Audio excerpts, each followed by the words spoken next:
يا فرحنا بالخالق الرحمن من العنا قل أورينا من بحرنا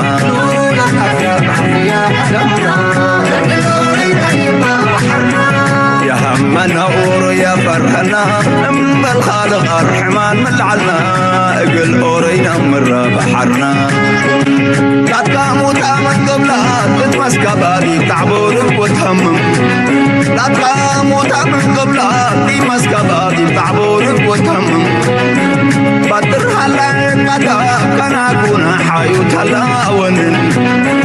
بدر هلا مدى كان أكون حيوت هلا ونن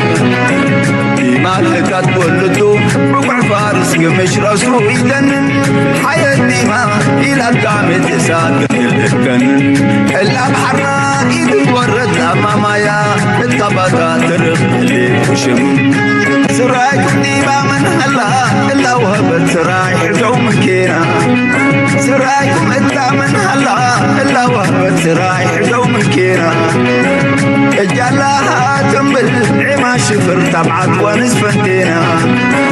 اجالها تنبل عما شفر تبعت ونسفتنا اذا قلت عرافياتا من عمعيدنا عصر حايس حرينا مهر قبو وكرامة عزاد أبايل ولينا أسكتا قبلنا لالي وعمل يسكبنا تفدينا ولا كرنا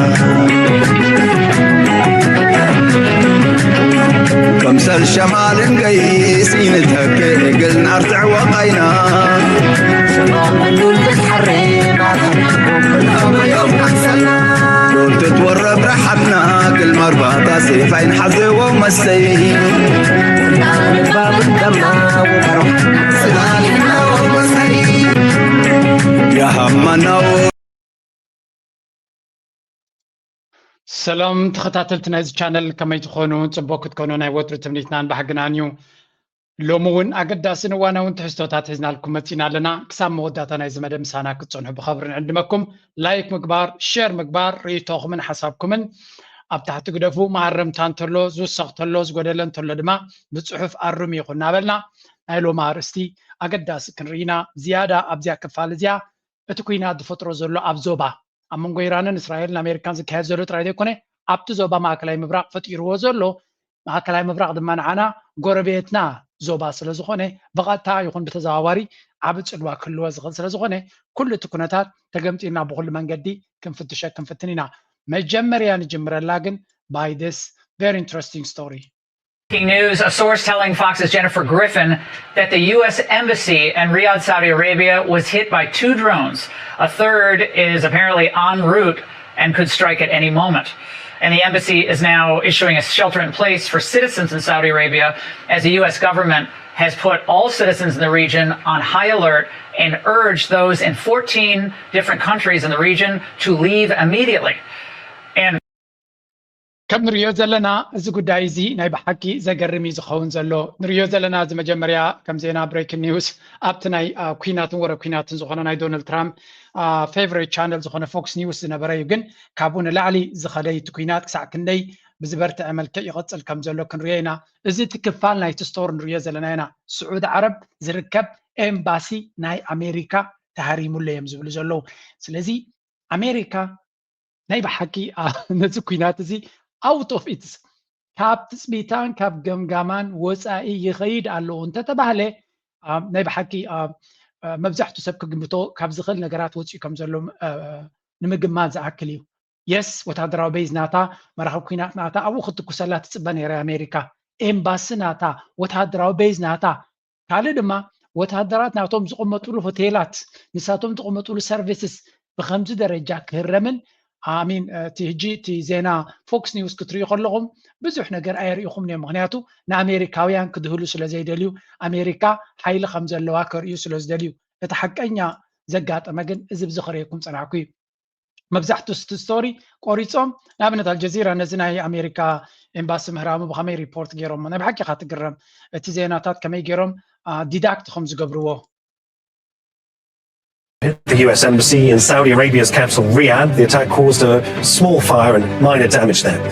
Meanwhile, the US State Department has ordered the departure of non-emergency government personnel and their family members from Jordan, Iraq, Bahrain and Qatar. Washington's embassy in Kuwait has announced it will be closed until further notice. Let's go live to Zain Basrawi. He's in Doha for more on this. Zain, firstly, on the drone strikes. ከም ትሪእዎ ዘለኹም ከምዚ ወላ ሓንቲ ንእሽተይ ነገር ዘጋጠመ ጌርካ ነቲ ስቶሪ ፅቕጥ ኣቢልካ ትሓልፍ but the reality was a very big blow ዓብይ መጥቃዕቲ ነይሩ ከምዚ ትሪእዎ ዘለኹም እቲ ድሮናት ተኸላኺልና ኢና ካብኡ ዝወድቕ ዝነበረ ሃሪሞ ዶ ገለ መለይ ዝበሃል ነይሩ ግን ኣብ ባይታ ክትርኢ ከለኻ ናይ ብሓቂ ቤላ ገይሮም ይህረሙ ከም ዘለውን ፅቡቅ ጌራ ኢራን ተሃርሞም ከም ዘላ ኢና ንርኢ ዘለና እዚ ትሪእዎ ዘለኹም ብቐሊሉ ዝሓልፍ ኩነታት ኣይኮነን እቲ መጥቃዕትታት በቲ ኣልተርናቲቭ ስቶሪስ ብካልእ መንገዲ ነቲ ቪድዮ ካብ ሪል ታይም ካብ ቦቱ ቀዲሖም ዘውፅዎ ዘለው ባእታቶ መንገዲ ክትሪኦ ከለኻ እቲ ኩነታት ኣዝዩ ዓብዩ ስለዚ እንታይ ዝብል ኣብዚ ኮሜንት ናተይ እውን ተንብብዎ ትህልው ኢኹም እንታይ ዝብል ዘረባ ኣሎ መሲልኩም ኣብ ግዜ ኩናት ቀዳማይ ዝህረም ዝውጋእ ወይ ዝቕተል እንታይ ሓቂ እዩ ስለዚ ንሓደ ዜና ብሰለስተ ኣርባዕተ መዓዝን ክትሪዮ እንተዘይክኢልካ ሓቀኛ ስቶሪ ክትረኽባ ይትኽእልኒ ኢኻ ስለዚ it's very important ካብኡ ናብኡ ከማን እትዮም ፎክስ ከማን ይሕሹ በዓል አልጀዚራ ኩሉ ግዜ ምስ ፈርህዮም ናይ ቀጠር ዜና መደበር ስለ ዝኾነ ኣንጻር ኣሜሪካ ኣንጻር እስራኤልን ብጣዕሚ እዮም ዝጥንቀቑ ኣመና እዮም ዝፈርሁ ምክንያቱ ቀጠር ንባዕላ ታርጌት ዘላ ሃገር ስለ ዝኾነት ኣንጻር ኣሜሪካ ዘመጉስ ብራቦ ኣሜሪካ ዝብል እዮም ክገብሩ ዝደልዩ አልጀዚራ ቴክኒካል ኮም እዮም ዝገብሩ ንኣሜሪካን ንእስራኤልን ንእስራኤል ክትንክፎ እዮም ዝፍትና ኣሜሪካ ግማራ ናይ ኣሜሪካ ሚድያ ይመስለካ አልጀዚራ ስለዚ ኣብዚያ ኣስተውዒልካ ምርኣይ ከድሊ ካልኦት ሚድያታት ክትርኢ ክትከላ ኣለካ ከም ንሪኦ ዘለና ከቢድ ዝኾነ ዕንወት ያጋጢሙ ዘሎ ሕጂ ሓንቲ ሕቶ ኣላ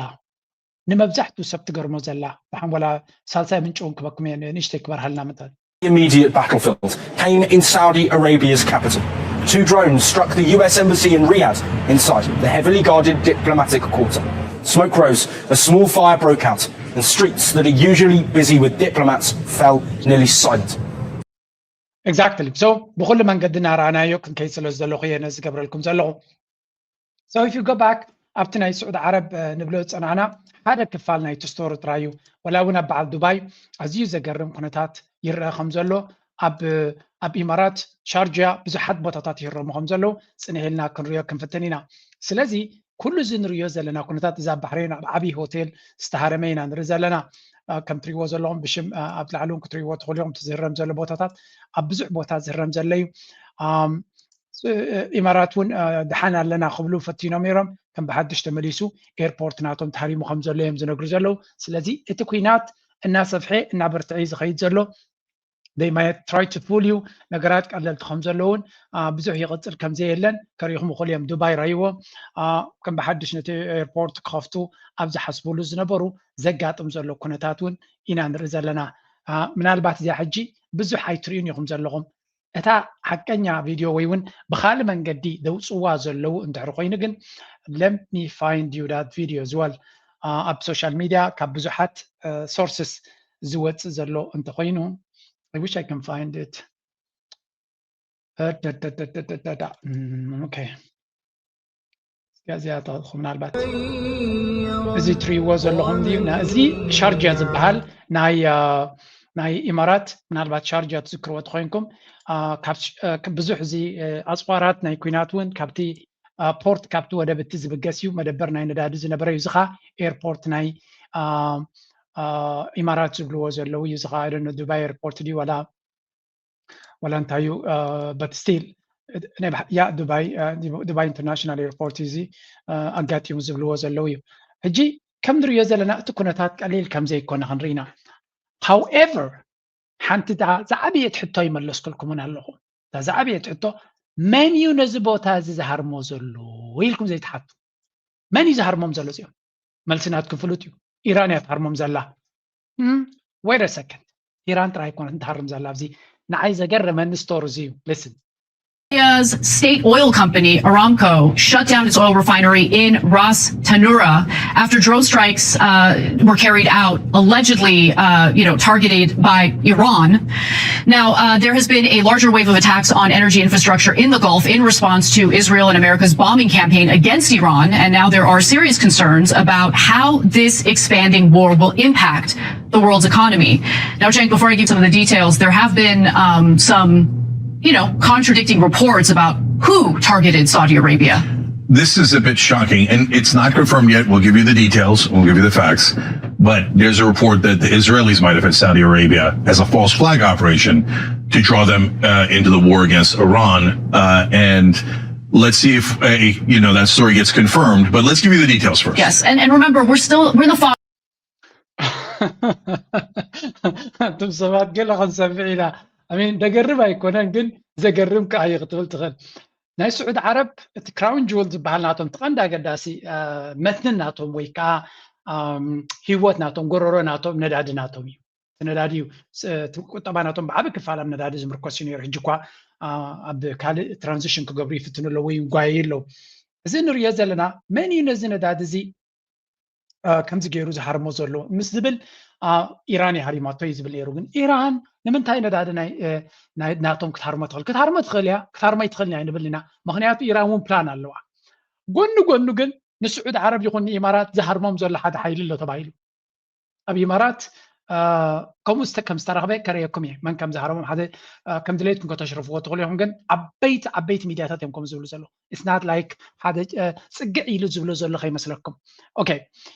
እዚ እስራኤል ኣትያ ትሃርም ከም ዘላ ከም ኢራን ኣምሲላ ከም ሑቲ ኣምሲላ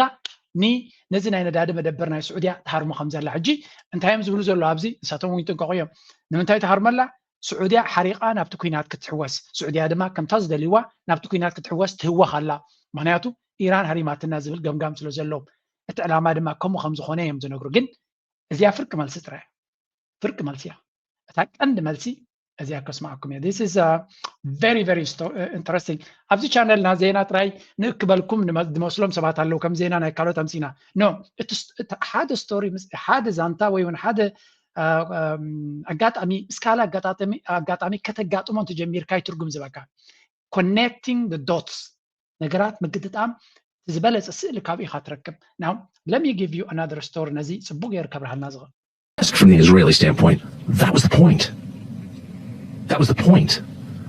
They wanted to diminish the Gulf, and in 2 days they have. And I think anyone who likes decency and order and cleanliness is hoping that the Gulf will recover. The Gulf is not a threat to us. We have military bases in these countries. These are some of our closest allies. All of them are closer allies than Israel, by far.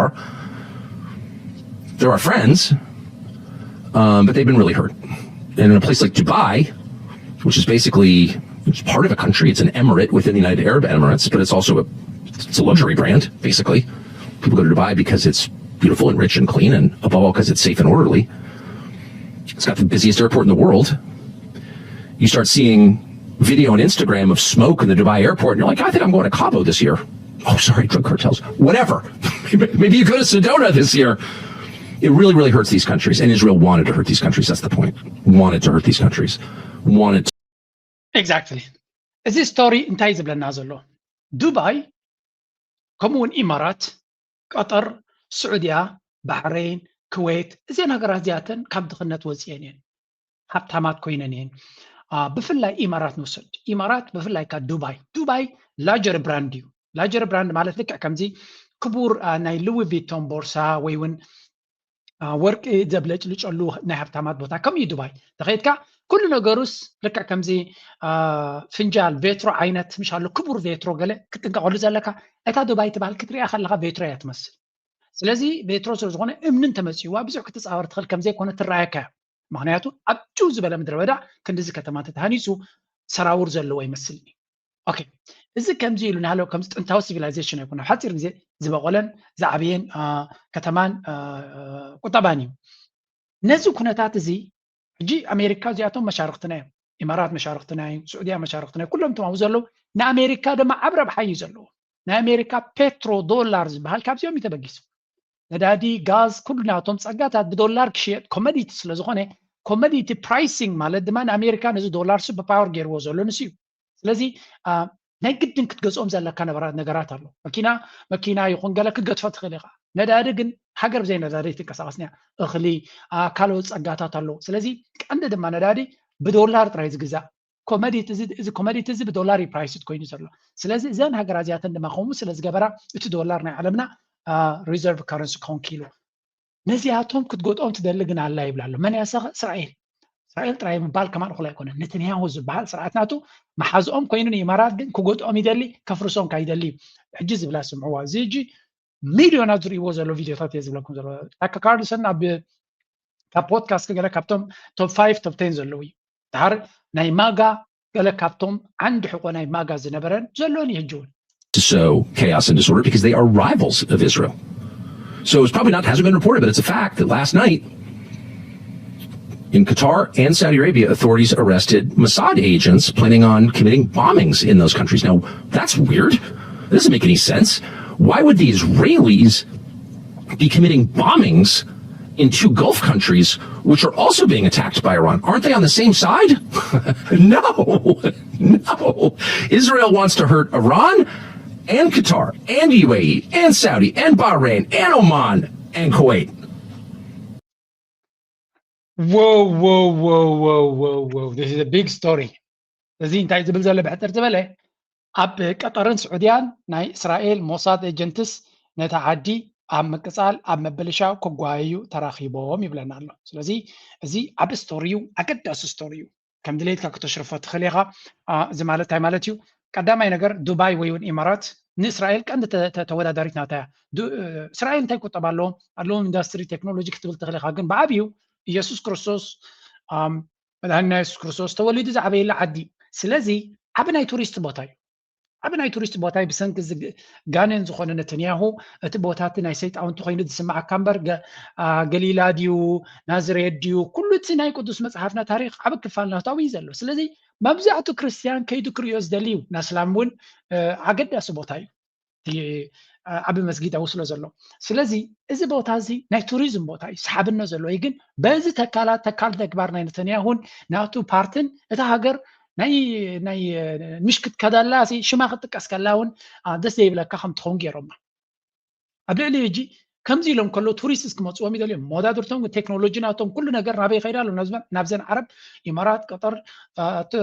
ከምኡውን ስዑድያ ብፍላይ ስዑድያን ቀጠርን ድማ ካብኣቶም ይርሕቆ ስለ ዘሎ ነዚኣቶም ከሰንብድዎም ክኽእሉ ኣሎ እዚ ሓደ ገይም ክኾን ከሎ እቲ ካልኣይ ገይም ናይ ብሓቂ እዚ ኩነታት እዚ ክሳዕ ክንደይ ዝተሓዋወሰን ዝተጨማለቐን ምዃኑ ከርእየኩም ክፍትነ ሓንቲ ስቶሪ ብዚያኻ ካልእ ክበኩም እየ In Saudi Arabia specifically, Iran's deputy foreign minister told CNN the following: "We have already been in touch with our Saudi brothers and we have talked about this issue. Iran is not responsible for the attack against the oil installations in Saudi Arabia."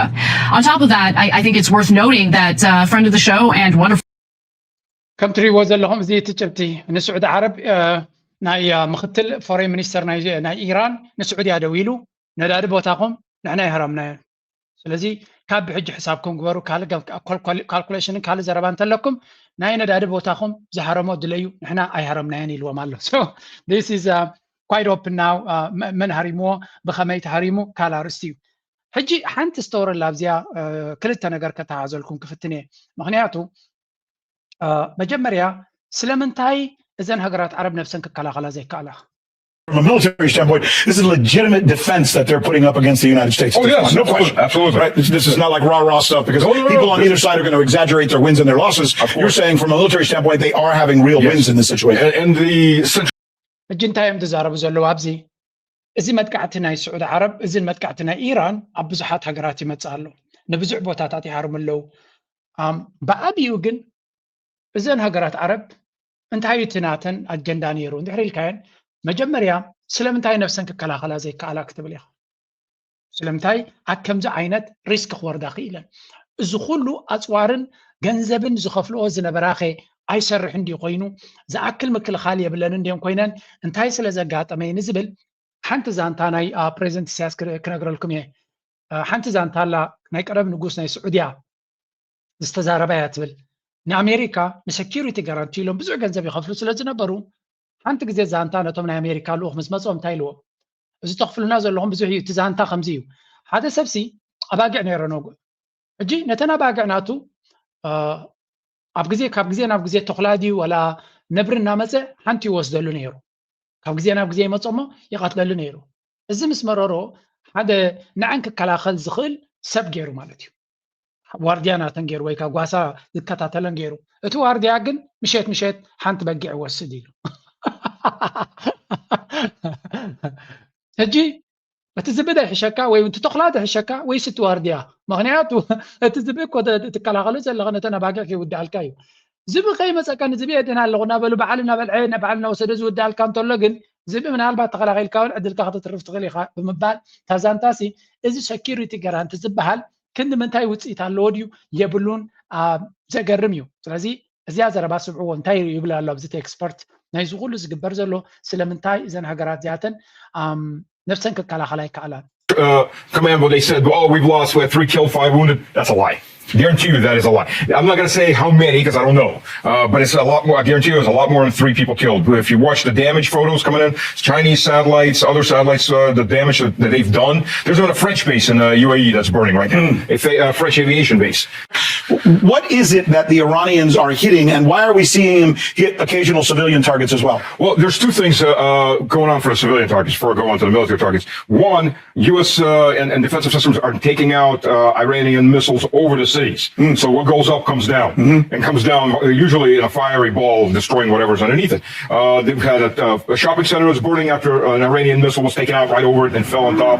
Hotels. Second, there's hotels. The hotels, because of human intelligence the Iranians are running, has shown them that the U.S. when the U.S. said we remove troops, all they did was remove them off the bases and put them in these hotels. Say how many? ሕጂ ክልተ ሰለስተ ነጥብታት ክትሰምዒ ኢለ ገይረልኩም መጀመርያ እቲ ንሪኦ ዘለና ኩነታት ክሳብ ሕጂ ኦልሞስት ከባቢ 10 በፂሖም ኣለዉ ሕጂ ድማ ኣብ ኩዌት 4 ድዮም ገለ ተቐቲሎም ወታደራት ናይ ኣሜሪካ ይበሃል ኣሎ ክልተ ነይሮም ነው ናብ 4 ኣብቲ ሓደ ድማ 4 ነይሮም 8 ድዮም ገለ ኮይኖም ኣለዉ ጠቕላላ ዝተቐተሉ ወታደራት ናይ ኣሜሪካ ግን ብግዳ ሓቂ ሳተላይት ናይ ቻይና ዘውፅዎ ዘሎ ኢሜጅ ተሪኻ እቲ ዝግበር ዘሎ መጥቃዕቲ ክልተ ጥራይ ተቐቲሎም ንኽትብል ኣዝዩ ከቢድ እዩ ከቢድ ዝኾነ መጥቃዕቲ ዝወርድ ዘሎ እቲ በይዛት ብፍላይ ኣብ ባሕሬን ዘጋጥም ዘሎ መጥቃዕቲ ክትሪኦ ከለኻ ኣዝዩ ከቢድ እዩ እቲ ዳርጋ እቲ ናይ ኣሜሪካ ዝዓበየ ናይ ፍሊት ቤዝ ዝነበረ ኣብቲ ቦታት ናይ ሓይሊ ባሕሪ ዝዓበየ ቤዝ ዝነበረ ጥዋዕዋ ዓቢሎም እዮም ዳርጋ ናይ ቢልዮናት ዋጋ ሓመድ ገይሮም እዮም ኢራን ብብዝሒ ድማ ሃሪሞም እዮም እዚ ጥራይ ከይከውን ግን እቲ ካልእ ስለምንታይ ኣብ ሆቴላትን ኣብ ናይ ሲቪል ትሕተ ቅርፅን ብፍላይ ኣብ በዓል ዱባይ ይሃርሙ ኣለዉ ንዝብል ድማ እቶም ወታደራት ካብቲ ወታደራዊ ቤዝ መጥቃዕቲ ስለ ዝበርትዐ ኣብቶም ሆቴላት ሓብዮም ኣለዉ ኢሉ ስለዚ ኣብቶም ወታደራት ናይ ኣሜሪካ ኣትዮም ዘሎ ሆቴላት ድማ ኢራን ተኩሳ ትሃርም ኣላ እዩ ዝበሃል ዘሎ ሕጂ እሞ ኸቲ ኤር ዲፈንስ ሲስተም ናይትዮም ሃገራት እዚኣቶም ኣይከላኸለለዎም እንድዩ ከጥሕኖም ኢሎም ዘይኮኑን ኤር ዲፈንስ ሲስተም ገዚኦም ነይሮም ኢሉ ክልተ ነገር ሓደ ኣብዚያ ስምዕዋ ዛ ስቶሪ ናይ ፈረንሳ ሚድያ ዝበሎ Anna Polsky, of course, is our correspondent in Jerusalem. Iran's attacks, some words of Benjamin Netanyahu is tired to go from here. I think, Mark, that we are really at a juncture, at the end of the 3rd day of this new war that could go in. Heard just in the last hour or two that Qatar and the United Arab Emirates may be running out of their anti-missile missiles that have been extremely successful in protecting their countries from Iranian attack, and that they might be looking for some way to persuade Donald Trump to give him an off-ramp. ከም ትሪእዎ ዘለኹም እዚ ከዓ ሕጂ ትዝገደደና ኮነ ክኸይድ ዝኽእል ኩነታት ኢና ንሰምዕ ዘለና እንታይ ትዝገደደና ኮነ ክኸይድ ዝኽእል ኩነታት ንብሎ ዘለና ኣብዚ ሓንቲ ስቶሪ ነይራ ኦሪጂናሊ ካብቲ ቦታ ዝወፅእ ዝነበረ እውን ክንሪኦ ወላ እኳ ቀጠርን ኢማራትን ደሓን ዝኾነ ምክልኻል ብምግባር ነብሶም የጥሕኑን ሃገሮም የጥሕኑን ዘለውን ተመሰሉ ኣብዚ እዋን እዚ ግን ሓድሽ ምዕባለ ተረኺብሎ እሱ ድማ ኣጋጢሙ ኣሎ ኤር ዲፈንስ ሲስተም ናቶም እቲ ፓትሪዮት ሚሳይልስ እቲ ተተኳሲ ናቱ እናተወደ ይኸይድ ስለ ዘሎ ኣብ ሓፂር ግዜ ገለ ነገር መተካእታ እንተደይ ተዋሂብዎም ከቢድ ፀገም ከጋጥሞም ከም ዝኽእል ነጊሮም ኣለዉ ስለዚ እዘን ክልተ ሃገራት ገለ ካብተን ብዙሕ ካብ ናቡ ፀብለልትነት ዘለዎ ምክልኻል ክገብራ ዝፈተና ንብለን ዘለና ሃገራት እየን ኢማራትን ቀጠርን ደሓን ዝኾነ ምክልኻል ገይረን ቀጠር ክሳብ ክልተ ጀታት ናይ ኢራን እውን ኣውዲቀያ ዝብል ዜና እውን ወፂኡ ነይሩ ስለዚ እንድሕሪ ከምኡ ኮይኑ ሓያል ዝኾነ ኩነታት ዝፈጠሩ ክትብሎም ትኽእል ኢኻ ግን እቲ ኩናት ድማ ንነዊሕ እዋን ክቕፅል ምዃኑ እዩ ዝንገር ዘሎ ስለዚ ተቐላጢፍካ ሎጂስቲክስ ክትሕግዞም ተዘይክኢልካ ድሓን እቲ ኩናት ክናዋሕዩ ኣፅዋር ተዘይብሎም እንታይ ክኾኑ ከም ዝኽእሉ ኣብዚያ ዶናልድ ትራምፕ ባዕሉ ዝበሎም ክንሰምዕና and this is going to be a very interesting story ንቅድሚት ክንጥምት ከለና ማለት እዩ war that began ኣብዚ ዶናልድ ትራምፕ ነቲ ኩናት ንክንደይ ክቅፅል ይኽእል ኢሎም ምስ ነገርዎ of course the distraction and there is this story here outlined Washington's war aims against Iran, saying the campaign is focused on crippling Tehran's missile infrastructure, dismantling its naval strength, and eliminating any pathway to a nuclear weapon. Sinister. Our objectives are clear. First, we're destroying Iran's missile capabilities, and you see that happening on an hourly basis, and their capacity to produce brand new ones, and pretty good ones they make. Second, we're annihilating their navy. We've knocked out already 10 ships. They're at the bottom of the sea. Third, we're ensuring that the world's #1 sponsor of terror can never obtain a nuclear weapon. Never going to have a nuclear weapon. I said that. And U.S. Secretary of State ሕጂ እንታይ ኢና ንርኢ ዘለና እዚ ጉዳይ እዚ ናይ ብሓቂ ሴንሲቲቭ ናኾነ ይትኸይድ ዘሎ ምክንያቱ ዶናልድ ትራምፕን ምሕደራናቱን ክሊር ካት ዝኾነ ዕላማን ታርጌትን ከም ዘይብሎም ወላቱ ዝብልዎ ዘለው ንክፍጽሞ ደም ኣይፍጽሞን እውን ሽግር ከጋጥም ይኽእል እዩ ስለዚ እንታይ እቲ ኩናት ክናዋሕዩ ኤር ዲፈንስ ሲስተም ድማ እናተወደ ይኸይድ ኣሎ ዶናልድ ትራምፕ ፀቕጢ ናይዚ ኩናት ናይዚ ኣፅዋራት ይመፅኦ ስለ ዘሎ ኣብ ሶሻል ሚድያ ነዛ ቪድዮና ክጅምራ እናሓሰብኩ ከለኹ ሓደ ፖስት ናቱ ይርፀንየ እንታይ ዝብል ሱ ድማ ንሕና በቃ ዝኣክል ኣፅዋር ኣለና ዝተኸዘነ ስለዚ ንሓዋሩ ከዋግእ ዝኽእል መኻዚኑ ኣለና ትራንስሌሽን ኢሎም እንታይ የብልና ኣፅዋር ወዲና ኣለና ማለት እያ እዚያ ኢሎም ካልኣይ ድማ ኣብ ታሕቲ ውርድ ኢሉ ድማ ባዕሉ ሓሳቡ ምዃኑ ንኸፍልጥ ኮይ ጆ ባይደን ነዚ ኩሉ ኣፅዋርናት ነፀፅብቑ ንዩክሬን ይህቦ ነይሩ ዝሕዝን እዩ ብምባል ነቲ ኩናት እንታይ ዓይነት ፀገም ከጋጥም ከም ዝኽእል እዮም ዝነግሩ ዘለዉ ብዙሓት ኣናሊሲስ ድማ ንነፍሲ ወከፍ ድሮን ወይ ሚሳይል ናይ ኢራን ምህራም 3 ሚሳይል ወይ 2 ወይ ልዕልዩ የድልዮም ኣብ ሓንቲ ግዜ ተኩሶም ኣይረኽብዎን እዮም ስለዚ ነቲ ሓንቲ ትመፅእ ዘላ ሚሳይል ከተውርድ 2-3 ግዜ ክትሃርም ኣለካ ስለዚ ብዓይኒ ገንዘብ ጥፍኣት ሎጂስቲክስ ጥፍኣት ኩሉ ነገር ድማ ጥፍኣት እዮም ዝብሉ ዘለዉ ኣብ መወዳእታ እዚ ኩነታት እዚ ናበይ ክኸይድ ይኽእል እዚ ኩሉ ዲስትራክሽን መን ክኸፍሎ ይኽእል ስለምንታይ ኣሜሪካ ንከምዚ ዓይነት ዕንወት ኣብ ከባቢያ ንክትገብር ስቕኢላ ወይ እውን ብዘይ ፕላን ተበጊሳ ስለምንታይ ከምዚ ዓይነት ሽግር ኣብ ሃገራት ናይ ዓረብ ክመፅእ ይኽእል ተፍቅድ ኣላ ወይ እውን ስለምንታይ ከምዚ ኮይኑ ምስ በልዎ ዶናልድ ትራምፕ ካብቲ ፅቢተይ ወፃኢ ኢልዎ ነዞም ሃገራት ዓረብ ክተካርምዎ እዮም ኢልና ይሓሰብናን ምክንያቱ እዘን ሃገራት ዓረብ ኣይተሓባበራናን እየን ነይረን ንሕና ካብ በይዛት ናትና ኢና ንገብሮ ዘለና እምበር ካብ መራኽብ ናትናን ካብ ካልእ እምበር ነዘን ሃገራት ዓረብ ንጥቀመለን የለና ስለዚ ኢራን ስለምንታይ ነዚኦም ተሃርሞም ኣላ ኣይተረዳእንን ኣሎ ኢሉ ኣፍኮርስ ክርዳእካ ይክእልኒ እቲ ገይም ግን እዚኣ ሓንቲ ኣናሊሲስ ዝተፃሕፈት ያነ ካብ ብዙሕ ምንጭታት ስለ ዘምፃልኩም ዘለኹ we are trying our best ዝበለፀ ስእሊ ክንበኩም ኢና ንፍትን ዘለና እቲ ዝበለፀ ስእሊ ዝበሃል ዘሎ ድማ ካብ ዝተፈላለዩ ምንጭታት እንተርኢናዮ ጥራይ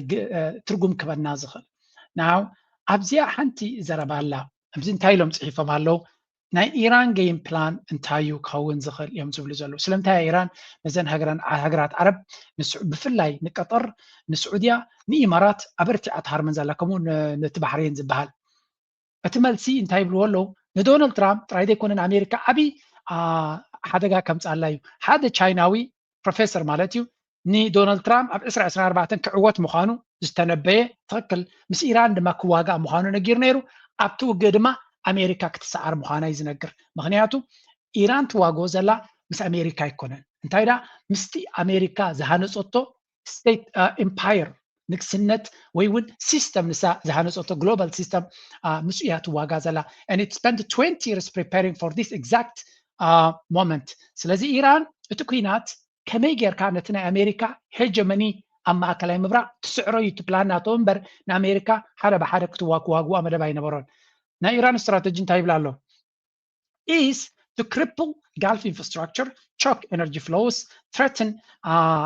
desalination plants, shut down food imports, and push Saudi Arabia, the UAE, Qatar, and Bahrain into existential crisis. Because if the Gulf collapses, the petrodollar collapses, and the whole US financial engine that props up the markets and the dollar suddenly has no fuel. إذا زربازيا تصبح أنا تتردينا بحق عمق الزلوية. إيران ني إمارات نقطر السعودية تحرمن زلا سلة تسألنا يكونتن اتينا أمريكا بترو دولار زبال كابزين يزمت سلازي اتك عند محاورنا يكون طبعا السعودية ندادي لأنه عند هاري مامو يبلالو اتي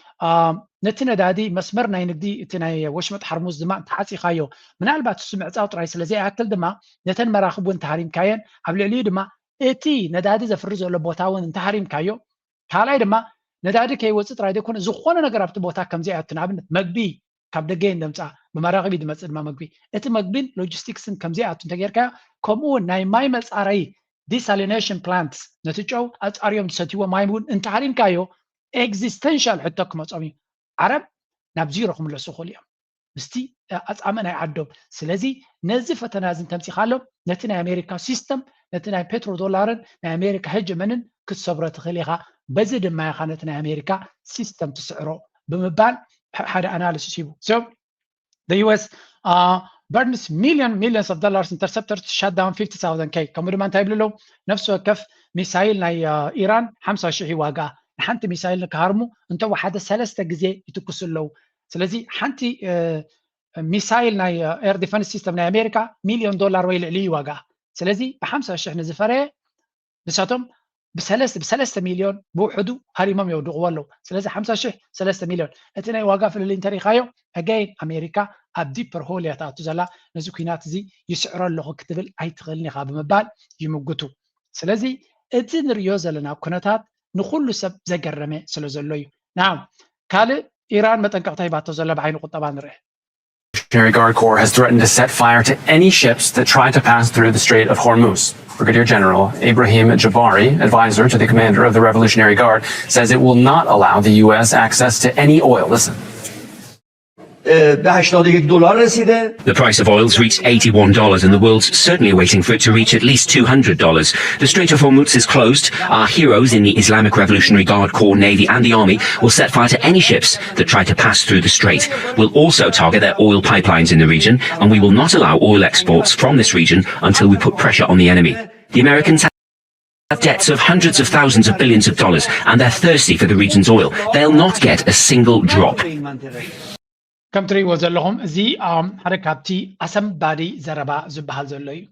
من البات بسيلي كان سنيكم تكونتات تفتير زلو نخلتينا تحيز قلت لكم. Now let's tell you about the crisis unfolding on the high seas. There are 250 ships stuck in West Asian waters. This is the world's most important shipping corridor. It has effectively shut down, and this has direct consequences for you. Because most of the things that you use are transported by sea. This includes your food, your fuel. Exactly. For you يا تبهال دلان إيران نعربن تراي كونن بزحات مراخب نتي بتوش مت حرموز كم زي حلفة كتحلف زفتنا الدماء كل عوام مخانم وشينا مالو إيران مالتي زي أبتك بارا بتيلو واجانا ندار الدماء بو منصر نلعلو جسو يوسخالو كسب كلتا $100 نبارل كم زبط كم جبرينا يبللو جبرجز أمريكا ندار سبت دلات تخصص على أمريكا جن مبزحت عادات تقملو بتنا دادنا تطرح يكونن زوسات أبكالوت حجرات ندار بغندي جزائي سلزي كابكال حجرات سلزي مس من هر واجتات كجاتميو سلسة ويكا إسرا كوربوريشنز نا أمريكا سلز ربحها حزب أمريكا يربح مالته يكون حزب أمريكا يدمك عندي نتقط أبادو السن سلزي ندارو كبيرو نتم وحدات كوربوريشنز نا أمريكا خاصة غنيو حزب أمريكا كطبعا أمريكا قلنا تحت قوتي يخيل كبر ما كطبعا أوروبا نا عالمنا يبوملو هجي أبتا تزاربوا زوس أنحو أنت تمليسكا بتجيم إز نبي حكي إيران أنت يوم زملونا كمنونا زفتنا زلوا إيران سب زي بلان يوم سوي لهم ناي عبدان يوم زخد زلوا زبل زرباي خات سمع. Now they are doing exactly how things are supposed to work. نت السيستم ناتو نت استراتيجي ناتو بنخسرح كل نجار meticulously بقرطو من قد بلان جيرهم زسرح وزو لو كنا تاتنا نرزالنا. سلازي نتايل بتزارب حنتي تنا إيران كوماندر نحنا كنهار مدلي نازلنا ني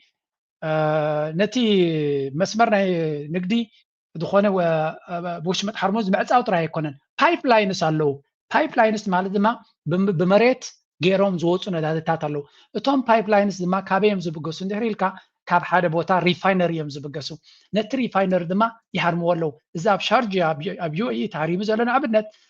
تاب مراقب وصاي بت بايبلاين جيرا كتوص تخل سلازنا برات نت مساري واللي عم قري فما مالتي زي نفسو زخاله ካልኩሌትድ ዝኾነ ምንቅስቃሳት ይግበር ከም ዘሎ ነቲ ዝግበር ዘሎ ኣሜሪካ ኣብዚ ኩነታት እዚ ክትወፅእ ከም ዘይትኽእል ጌርካ ንምእሳራ መህደሚ ክደሊ ነቲ ነገር ኣሽኪዓ ንኢራናውያን ዝገበሩ እንተገበሩ ክእለ ከም ዘይክእል ወይ ክዕፀቡ ከም ዘይክእሉ ንክገብሩ ኣብ ዝፍትንሉ ዘሎ ኖ ዌይ ንሕና ኤቭሪ ሲናሪዮ ዌል ፕላነት ከም ዝኾነን ካብቲ ንሳቶም ፕላን ዝገበርዎ ክወፅእ ዝደልይዎ ነገር ከም ዘየለ ስለዚ this is going to be extremely interesting time ነገራት ከመይ ክቕፅሉ እዮም ናበይ ክኸዱ እዮም ብኸመይ ክኸዱ እዮም ኩሉ ክንርኢና ኩሉ ከምዚ ኢሉ እናሃለወ ዓረብ መመሊሶም ናብ ኣሜሪካን ናብ እስራኤልን እዩ ተስፋኦም ዘሎ ክዋፅኦም ዲ ኣይዋፅኦም ንግዜ ክንገድፎ ኢና እንተቲ ኢራን ዝበሃል ሃገር ናይ ብሓቂ ነገራት ናይ ብሓቂ ብዕምቆት ሒዙ ፅቡቅ ገይሩ እዩ ዝሃርም ዘሎ ኣብተን ታርጌት ዝገበረ ነጥብታት ድማ ቤላ ገይሩ የድመዓሎም ኣሎ ንግዜ ክንገድፎ ኢና እቲ ኩነታት ሕቲ እውን ብግድዩ ኣብ ቀይ ባሕሪ መጥቃዕቲ ጀሚሩ ኣሎ ፅንሕ ኢልና ክንሪኦ ኢና ስለዚ ኮኦርዲኔት ዝኾነ ኣብ ባሕሪ ዝግበር ዘሎ መጥቃዕቲ ነቲ መስመር ናይ ንግዲ ናይ ወሽመጥ ሕርሙዝ ኦልሞስት ሲል ንክገብርዎ ንክዓፅዎ ኣኽኢልዎም ኣሎ ነቲ ነዳዲ ካብ ቦትኡ እውን ንኣብነት ቀጠር ነቲ ኤልንጂ ተፍርዮ ዝነበረት 50% ንክትዓፅዎ ተገዲዳ ኣላ ምክንያቱ ከቃፅልዎ ስለዝኽእሉ ኩለን ሃገራት እውን ከምኡ ዓይነት ውሳኔን ክወስዳ ስለዚ ነዳዲ ካብዚ ቦታ እዚ ክወፅእ ኣይኮነን 20% ናይ ነዳዲ ካብዚ ቦታ ዝኸይድ ነርቱ ኮይኑ ንሱ ክዕፀ እዩ ናብዚ ቦታ ዝኣቱ ዝነበረ ነገራት ድማ ወደባት ይሃርምዎ ኣለዉ ነዛ ቪድዮ ጥራይ እናቐረብኩ ከለኹ ንኣብነት ኣብዚ እንታይ ይብል ኣለዉ at least 150 tankers anchored beyond the Strait of Hormuz ክሳብ 150 ዝኾነ ታንከርስ ኣብ ካልእ ቦታ ተዓሽገን ይፅበያ ኣለዋ ካልኦት 100 ዝኾነ ታንከርስ ካርጎ ሺፕስ outside of ስለዚ ብዙሓት ካብቲ ቦታ ትርሒቐን ተዓሽገን ወይ እውን ኣብ ካልኦት ወደባት ኮይነን ይፅበያ ኣለዋ ኣብ ሓደ ዓብይ ወደባዊ ፖርት ናይ ኦማን እታ ትሽምግሎም ዝነበረት ኣብኡ እውን ሃሪሞም ከም ዘለዉ እዩ ዝንገር ዘሎ ስለዚ this thing is getting really serious ንብዙሓት ሃገራት ይትንክፍ ኣሎ ንብዙሕ ቁጠባታት ይትንክፍ ኣሎ ኣብ መወዳእታ ድማ በዚ መንገዲ ናበይ ክበፅሑ እቲ ጉዳይ እንታይ ክኸውን እቲ ጉዳይ ንግዜ ክንገድፎ ኢና it's a very interesting story ምስ ግዜ ድማ ንብዙሓት ሃገራት ክትንክፍ ዝኽእል እዩ ብርግፅ ከምዚ ዓይነት ሓደጋ ንቁጠባ ናይ ዓለምና ሕማም ርእሲ ናቱ ንሱ እዩ ስለዚ ከም ንሪኦ ዘለና ነዳዲ ከመይ ኣሎ እዮም ዝብሉ ዘለዉ let's listen 4% that briefly prompted regulators to halt trading by triggering a mechanism intended to prevent major market swings. European gas prices jumped more than 20% to the highest levels in 3 years. That's after Qatar's state-owned energy firm halted. ኣብ ኤሮጳ ሰመይኩም ዶ ዋጋ ናይ ነዳዲ 20% ተወሲኹ ኣሎ ይብሉና ኣሎ ስለዚ this is going to create a lot of pain ንህዝቢ ኣሜሪካ ንህዝቢ ዓለም ንህዝቢ ኤሮጳ ንህዝቢ ዓለም ዓቢ ቃንዛ እዩ 20% ናይ ነዳዲ ምውሳኽ ማለት መነባብሮ ኣብ ኩሉ ከብሪ ማለት እዩ ምክንያቱ ብዘይ ነዳዲ ዝስራሕ ነገር ስለዘየለ ኤሌክትሪክካ ድዩ መግብኻ ድዩ ሂተርስ ናትካ ድዩ መኪናኻ ትመልኦ ድዩ ኤቭሪቲንግ እትትገዝኦ ንብረት ኣብ ማሽናት ኣብ ፋብሪካታት ዝስራሕ ኤነርጂ እናኸበረ ክኸይድ ከሎ ድማ it affects our life left and right ማለት እዩ ስለዚ እዚ ኩናት እዚ ኣብ ርሑቕ ቦታ ተገይሩ ንዓኻ ዘይትንክፈካ ኮይኑ ክስማዓካ ኣይግባኣን ንነፍሲ ወከፍ ሰብ ክትንክፍ እዩ ብዙሓት ሰባት ክንትንከፍ ኢና again ንበዓለ ኤርትራ ኣይነበረና ይጠፍኣና እዩ ኣብ ኤርትራ ዘሎ መንእሰይ ኣብ ኤርትራ እዚ ኩነታት እዚ ብዓይኒ ዓለም ክትሪኦ ከለኻ ኤርትራ ኣይነበራ ይጠፍኣ maybe ንፅቡቕ እውን ክኸውን ይኽእል እዩ ምክንያቱ እቲ ሲስተም ክራክ ክገብር ከሎ ወይ ክፈርስ ከሎ ንኣሜሪካ ንኤሮጳ ብፍሉይ ንኤርትራ ብፍሉይ ክሕምም ኣይክእልን እዩ ዘሕምሞም እንተለውን ዘቐንዝቦም እንተለውን ንካልኦት ይኸፍኦም ይኸውን እምበር ንኤርትራ ሕልፍ ዝበለ ቃንዛ ወይ እውን ሽግር ከጋጥማ ኣይክእልን እዩ ዝብል እምነት እዩ ዘለና ስለዚ እዚ እቲ ኩነታት ንሪኦ ዘለና ምዝ ኩነታት እዚ ግን ኣብ ከባቢና ንዘሎኻ ፅቡቅ ጌርና ኣስተብሂልና ክንከታተልን ክንፈልጥን ድማ ኣገዳሲ ስለ ዝኾነ ንዑ እውን ክንርኢ ክንፍትን ኢና መጀመርያ ናብ ዞባና ገፅና ከነቕንዕ ኢና ሕጂ let's go what's going on in ጠቅላይ ሚኒስትር አብይ አህመድ ህወሓትን እንደ ተናካሽ ውሻ እየገለጹ ቃለ ምልልስ ሰጥቷል። በትግርኛ ቋንቋ በሰጡት በዚህ ቃለ ምልልስ ሻዕቢያና ህወሓትን ወርፏል። የብልጽግናው ፕሬዝዳንት አንድ የልሳናቸው ጋዜጠኛን ፊት ለፊት አስቀምጠው በትግርኛ ቋንቋ ማብራሪያ ሲያቀርቡ የሚታወሱት የ2013 ጦርነት ከመጀመሩ ከጥቂት ጊዜ አስቀድሞ ሐምሌ 2012 ላይ ነበር። በዛ ቃለ ምልልስ ስለ ትግራይ ህዝብ ስለ ህወሓትና ሌሎችም ጉዳዮች እያነሱ ቃል ሲገቡም በዛ ሰሞን እንደጌት ከምዚ ፍልጥ ህወሓት ናብ መሬት ከምዚ ኣብዚ ንሪኦ ፀናሕና ሰዎች ብልጽግና አብይ አሕመድ ኣብ ታሪክ ዴጃvu ቅድሚ ሕጂ ዝረኣናዮ ሓንቲ በሓንቲ ታ ፕሌይ ቡክ ናቱ ታርእሱ ሲምፕል እንድያ ቀላል እንድያ ታርእሱ ነገራት ድማ ውግ ክጅምሩ ምዃኑ ሲ ልክዕ ዝኽተሎ መንገዲ ኣሎ ጽሒፎም ዝሃብዎ ድያ ወላ በዓል ተመክሮ ዝበፅሓ ድያ ፕሌይ ቡክ ኣላቶ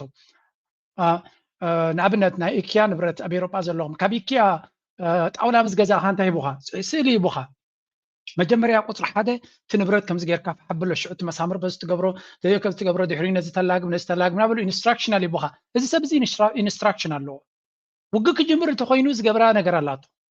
ጻዕዳ ዝኾነ ሓሶት ቅድሚ ሕጂ ሰባት ደናጊሩላ እዩ ግን እታ ሽጣራ ስለተፈልጠት ሕጂ ልክዕ ነፍሲ ወከፍ ዝገበራ ዴጀvu እዮም ዝብልዎ ዘሎ ነፍሲ ወከፍ ስጉምቲ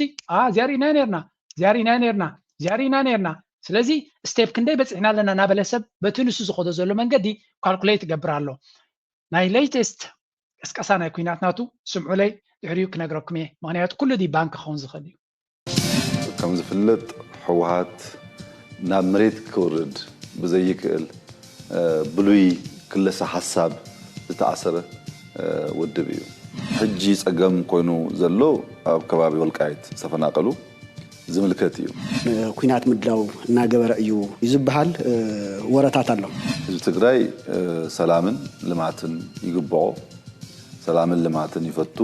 ሰላምን ልማትን ተቃሊሱ እዩ ዘሎ በአንጻሩ ዳግም ውግእን እንወትን ኣይግብኦን ዝብል ጽኑዕ እምነት ያለኒ እቲ ጥሩ ፋይሊ ከም እብድ ከልቢ መስ መንሰይ ትግራይ ምስ ኣባላት ጸጥታ ትግራይ ምስ ምሁራት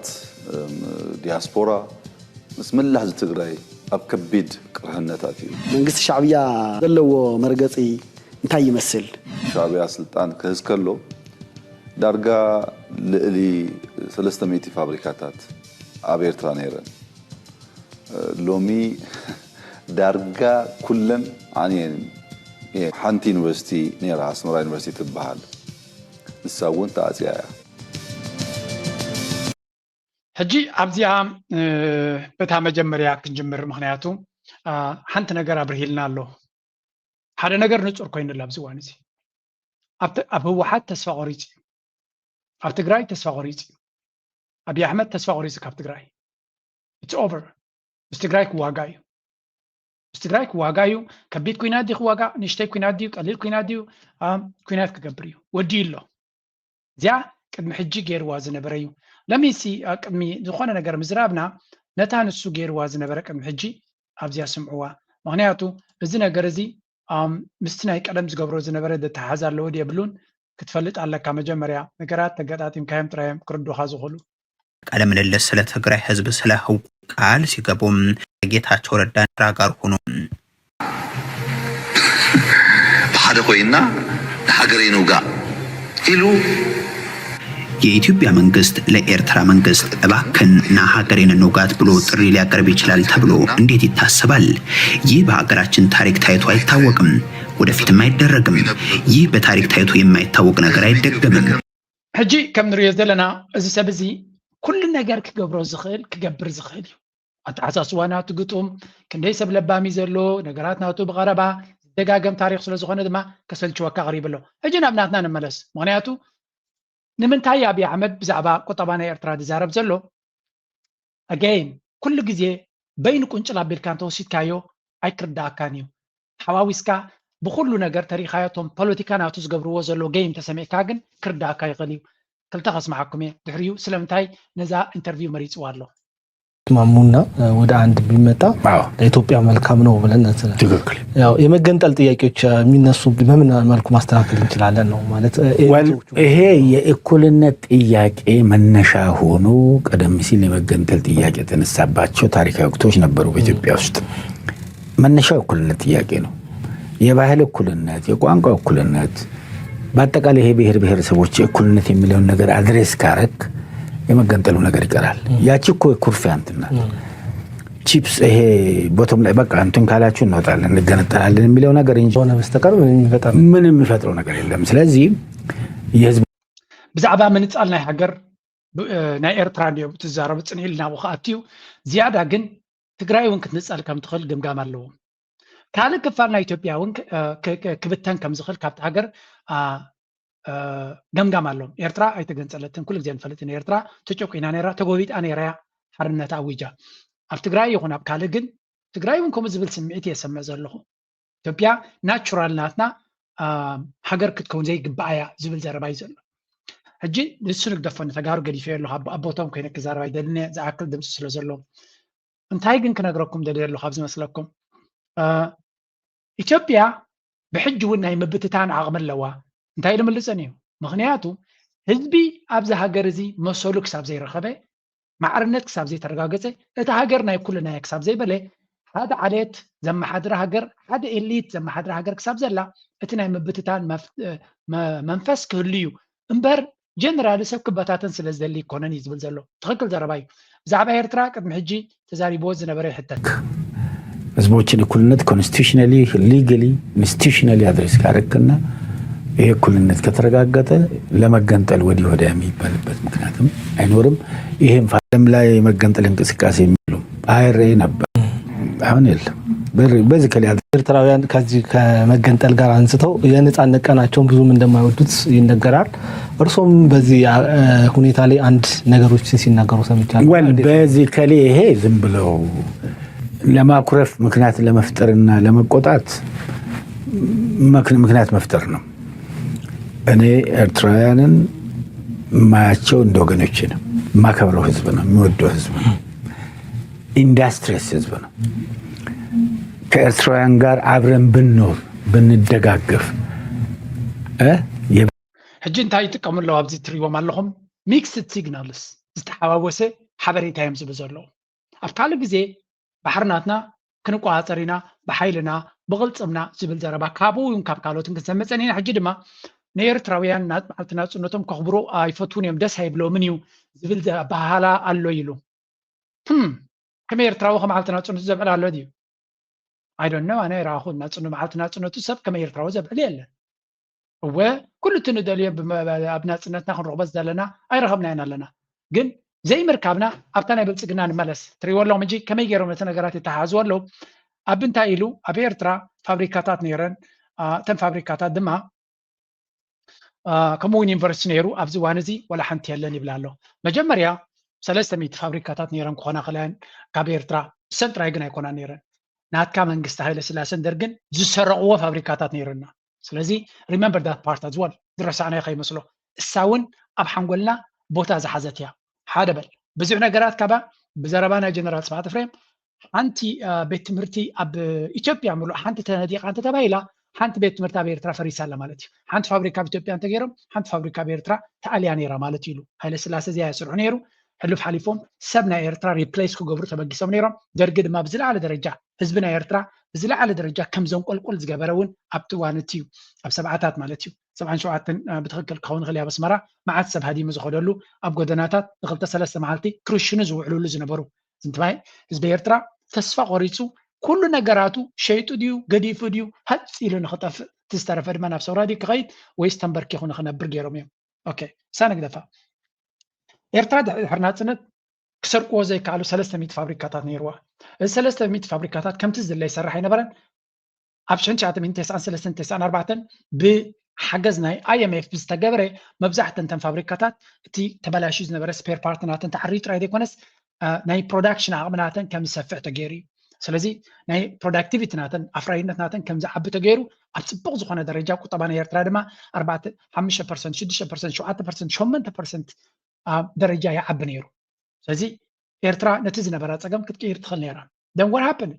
ፋብሪካ ናይ ኤርትራ ኣብ ግዜ ናፅነትና ንዝነበረ ጉሒፍና ኣይኮነን ኣስተኻኺልና ከነስርሖ ክኢልና ስለምንታይ ዳ ድሕሪ ኩናት ናይ ወያነ ወይ እውን ኩናት ናይ 98-2000 ስለምንታይ ፋብሪካታትና ንዓነወ ኸይዱ ሲምፕል ሕቶ እዩ ፋብሪካታት ነይርዋ ሕጂ የብላ ዋይ ስለምንታይ ካልካ ትሓትት ስለምንታይ ኤርትራ መፍትሕ ንሓዘ ክዓፅዎን ስለ ዝመረፀ ድዩ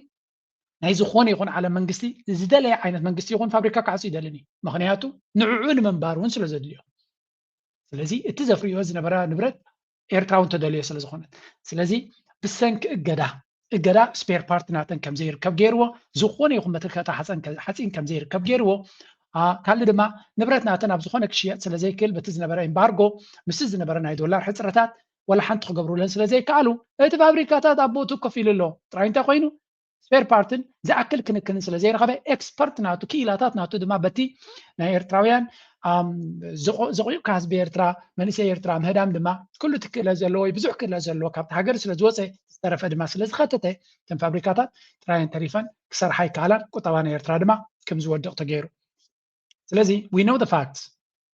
تبلا زلخا نحنا زغرم يكونن we know why it happened ስለምንታይ ተገራመት ይሁን መራሕትና ኢትዮጵያ ዝገበርዎ ምስቶም ጎረባብቲ ምስ ኣሜሪካ ኮይኖም ዝገበርዎ እዩ ነይሩ ስለዚ ድራማ ከም ዝነበረ ንስኻ በዓልካ ኣብቲ 2018 ድራማ ምሲልካ መቸም ትእገዳ ከም ዝለዓል ኣበርክቶ ጌርካ ዝኾነ እንታይ ማለት እዩ ኤርትራ ፀገም ሃሊና ቁጠባዊ ሽግር ድዩ ፖለቲካዊ ሽግር ድዩ ናይ ኤርትራውያን ጉዳይ ንሱ እንታይ ይገብር ደልዩ ሬጂም ቼንጅ ሓስብ ስለ ዘሎ ንህዝቢ ኤርትራ ኣብ ጎኑ ክሰልፍ ይድፍትን ዘሎ we have seen this many times ኣይኮነን ናትካ ሕሱር ጥበራ ኣይኮነ ኣሜሪካን ካልኦትን ብዝገበርዎ ፕላን ኤርትራ ክትወድቕ ኣይከኣለትን ነዊሕ ዓመታት ማለት እዩ ስለዚ ሃይለ ስላሴ ፈቲንዎ እዩ ኩሉ ነገር ገይሩ ቤተክርስትያን ሰርሑ መብፃዕታታት እዩ ገለ ገይሩ ኣታሊሉ ንገለ ክፋል ናይ ሕብረተሰብ ከታልል ክእል ይኸውን ናትካ ግን ኣብቲ ዝተወደአ ደረጃ ኩሉ ሰብ ኣብ ዝነቕሓሉ ደረጃ ስለትመፅእ ዘለኻ you're not lucky እዚ ዕድል ኣይገበርካን ጥራይ ኢልና ክንሓልፎ ንደሊ ንቐፅል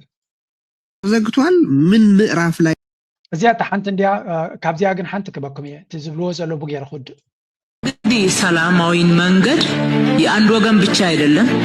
በዚህ የሰላማዊ መንገድ ካቅም በላይ ሆኖም ተሟጦ የማይቻል ከሆነ እኛ ደግሞ ያድዋ ልጆች ነን ማለት ነው የባህራችን ጉዳይ ተዘግቶብን እንኖራለን እንዴ ተዘግቶበት የሚኖር ወጣት የለም ግን በሰላማዊ መንገድ እውነት አለ ሀቅ አለ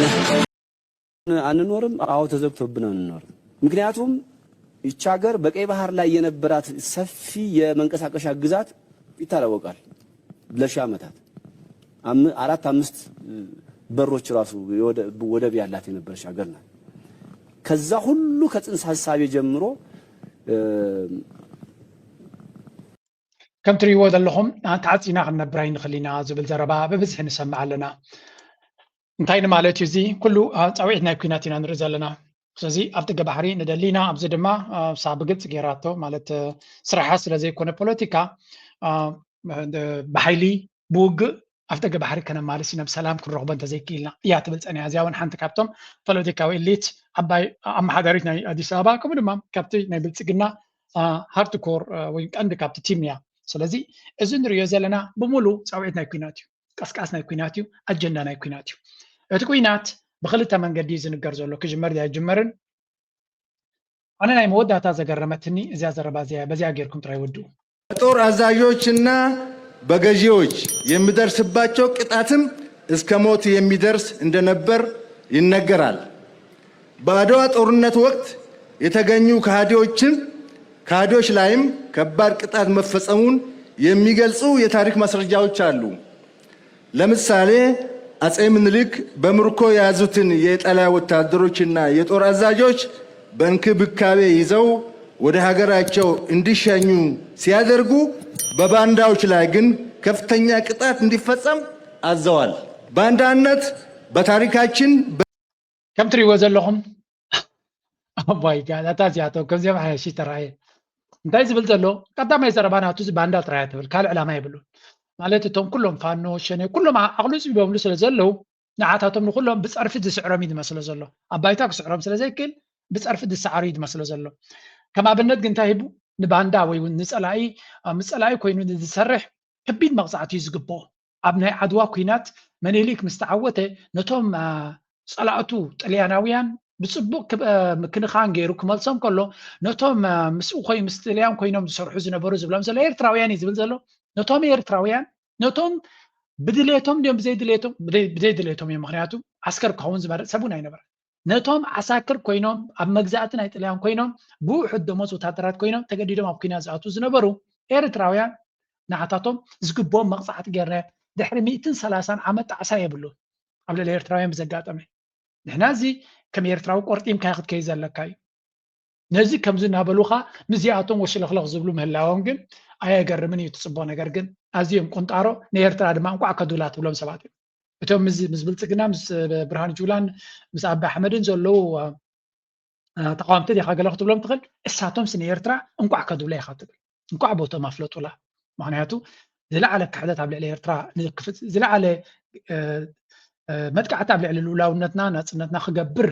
ንዝዳፈር ዘሎ ኣብ ልዕሊ ኤርትራውያን ዝወረደ ቃንዛ ድማ ከም መላገጽ ዝጥቀመሉ ዘሎ ከም መምሃሪ ነቶም ካልኦት ገይሩ ክጥቀመሉ ዝፍትን ዘሎ ካብዚ ንላዕሊ ኣሽካዕላልን ንዕቀትን ኣብ ልዕሊ ኤርትራ ክህሉ ይክእልኒ እዩ ነዚ ድማ እንቋዕ በልኩሞ ጥራይና ንብል ምክንያቱ ንኤርትራውያን መሊሱ ክሕርን ዝኽእል ስለ ዝኾነ ኣብ መወዳእታ ኩናት መዓስ ክጅምር ክእል ዝብል ሕቶ ሓደ ምክትል ፕሬዚደንት ናይ ትግራይ ዘሎ ዝመለሶ ስምዑ ተዘግቷል። ምን ምዕራፍ ላይ ነው ያለነው? አሁን ጦርነት ሊፈነዳ ባለበት የመጨረሻ ፌርማታ ላይ ነው ወይስ ስቲል ሪቨርሲብል ነው? ማለት በኢትዮጵያ መንግስት በኩል የምናየው ዝግጅትና የምናየው እንቅስቃሴ በሙሉ ጦርነትን ለመክፈት ዜሮ ሰዓት ላይ የደረሰ በሚመስል መልኩ ነው የምታየው። በቃ ማለት የሆነ በውትድርና ቋንቋ ሰዓት የሚባል ነገር አለ። ሰዓት ማለት በቃ ሁሉንም ነገር ዝግጅትን ጨርሰ ቃታውን ለመሳብ ተዘጋጅታ የመጠበቅ ነገር ነው። እንደዛ አይነት ዝግጅት ነው የምታየው። ማለት በኢትዮጵያ ውስጥ የነበሩ ሁሉንም እዞች ወደ ማምጣት በሚችለው ልክ ወደ ትግራይ አስጠግቷል። በአፋር በኩል በደቡብ ወይም በወሎ በኩል እንታይ እዩ ዝብለና ዘሎ ኣማኑኤል ኣሰፋ ዝገበሮ ኢንተርቪው ነይሩ እዚ ምክትል ፕሬዚደንት ናይ ትግራይ ዘሎ ድሕሪ ታደሰ ወረደ ማለት እዩ ኣብዚ እውን ተመሳሳሊ ኢንተርቪው ገይሩ ነይሩ ምሳውን ከነተሓዘልኩም በወዛት ባለስልጣናት በብዙ አጋጣሚ ትግራይ ያለው ኃይል ለጦርነት ሁሉንም ዝግጅት እያደረገ ነው ይላሉ። በቅርቡም ስምረት ፓርቲ በመግለጫው የትግራይ ሰራዊት ወደ አማራና ወደ አፋር በዚህ ጉዳይ የጦርነት ፈላጊነት ሕጂ እዚ እትሪእዎ ዘለኹም እዚኣ ነይራታ ኢንተርቪው ኣማኑኤል ኣሰፋ እዩ ኣብ ከመይ ኩነታት ኣሎ ኩናት ክጅምር ይመስል ዘሎ ምስ በሎ ብናይ ብልፅግና ወገን ኣብ 0 ሰዓት ኦልሞስት ቃታ ምስሓብ ጥራይ ተሪፍዎ ዘሎ ጥይት ኣብ ዓንቀር ገይሩ ቃታ ምስሓብ ጥራይ ተሪፍዎ ዘሎ ስለዚ እቲ ኩናት ኣብ ትግራይ ናይ ምጅማር ተኽእሎ ኣሎ ድየለን ዝብል ሕቶ ቀደም ተሓሊፉ እዩ እንታይ ኢልና ነርና ኣብ ኩናት ኣብዚ ናይ ኢራንን ናይ ኣሜሪካን ዝነበረ ኩነታት እንታይ ኢልና ነርና ኣሜሪካ ኣመና ሎጂስቲክስ ናታ ንዓበየ ምስ ከደ እንታይ ዝብልዎ ዘሎ ዘረባ ኣሎ ሎጂስቲክ ትራፕ ዝበሃል ኣሎ እቲ ዘንቀሳቀስካዮ ንብረት ንሱ ሓናቂኻ ይኸውን መፃወዲ ኣይኮነካ ምክንያቱ መዓት ገንዘብ ስለተጥፍ ዘለካ ናይዚ ኩሉ ትኸስሮ ዘለካ ገንዘብ ብኸመይ ጃስቲፋይ ትገብሮ ወይ ብኸመይ ትገልፆ ሱቅ ኢልካ ንሓሶት ኢልካ ናይ ዓብይ ክሳራታት ከምፃልካ ዝኽእል ምንቅስቃስ ናይ ወታደራት ኣይትገብርን ኢኻ ስለዚ እቲ ዝገበርካዮ ምንቅስቃስ ንባዕሉ ንሱ ስጉምቲ ንክትወስድ ዝደፋፍኣካ ኩነታት ኣሎ ይበሃል ስለዚ እዚ ንሪኦ ዘለና ድማ ብልፅግና ኣዝዩ ገጅፍ ሰራዊት ንሰሜን አንቀሳቂሱ ስለ ዘሎ ናይ ኩናት ምግባር ግዴታ ወይ እውን ተፅዕኖ ኣለዎ ነዚ ድማ ግድን ክገብሮ ዘገድዶ ምክንያት ፈጢሩ ኣሎ ክገብሮ ድዩ መዓዝ ክጅምሮ እዩ ብኸመይ ክገብሮ እዩ ንግዜ ክንገድፎ ኢና ግን እቲ ክግበር ድዩ እቲ ኩናት ኣይግበርን ዝብል ዳርጋ ዝበፅሐ ሰብ ኣብ ዝረዳዳሉ ደረጃ በፂሑ ኣሎ እቲ ኩናት ክግበር ከም ዝኽእል ብኸመይ መንገዲ መዓዝ ይጅምሮ እቲ ካልእ ኣርእስቲ ኮይኑ እንታይ ኢና ንብል ዘለና ኣብዚ ሓደ ነገር ክርዳእና ዘለዎ ነገር ኣሎ ከተሓዘልኩም እንታይ ስለዚህ መጀመሪያ ከንትኑ ልነሳ ይሄ ነገር በጣም ውሸት ነው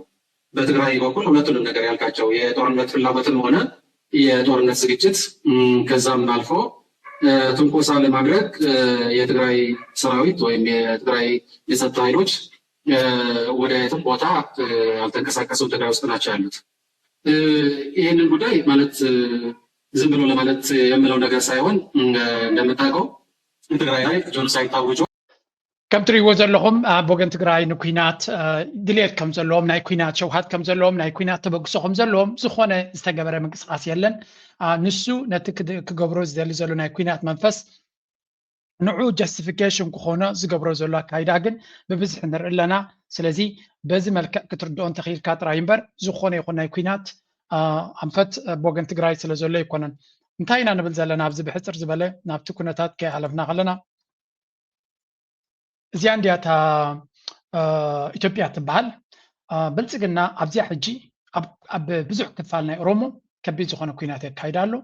ኣብ ቤንሻንጉል ወታደራዊ ምንቅስቃስ ኣሎ ኣብ ኣምሓራ ሰፊሕ ዝኾነ ኩናት ይካየድ ኣሎ ኣብ ዓፋር ዘይርጉእነት ኣሎ ብሓፈሻዊ ኩናት ኣሎ ትግራይ ድማ ናብ ኩናት ክኸይድ ይደሊ ኣሎ ስለዚ ናይ ኣምሓራን ናይ ኦሮሞን ኩናት ከይወደየ ሰራዊቱ ኣኪቡ ንሰሜን ኣምፅኡ ንትግራይ ሃሪሙ ናብ ኤርትራ ክኸይድ ከም ዝደሊ ዘሎ ኩሉ ፕሮፓጋንዳ ናይ ትብልጽግና ናብ ኤርትራ ዘነፀረ እዩ ዘሎ ስለዚ እንታይ ኢና ንርኢ ዘለና ኩናት ይደሊ ኣሎ ነቲ ኩናት ግን ናበይ ገፁ ክወስዶ ከም ዝደሊ ዘሎ ተረዲእና ኣሎ ኣብዚ ሰራዊቱ ከመይ የንቀሳቀስ ከም ዘሎ ስምዑ ስምሪት ወደ ትግራይ ምን ያህል ብልጽግና በእውነት አስደንጋጭ ነው በነገራችን ወደ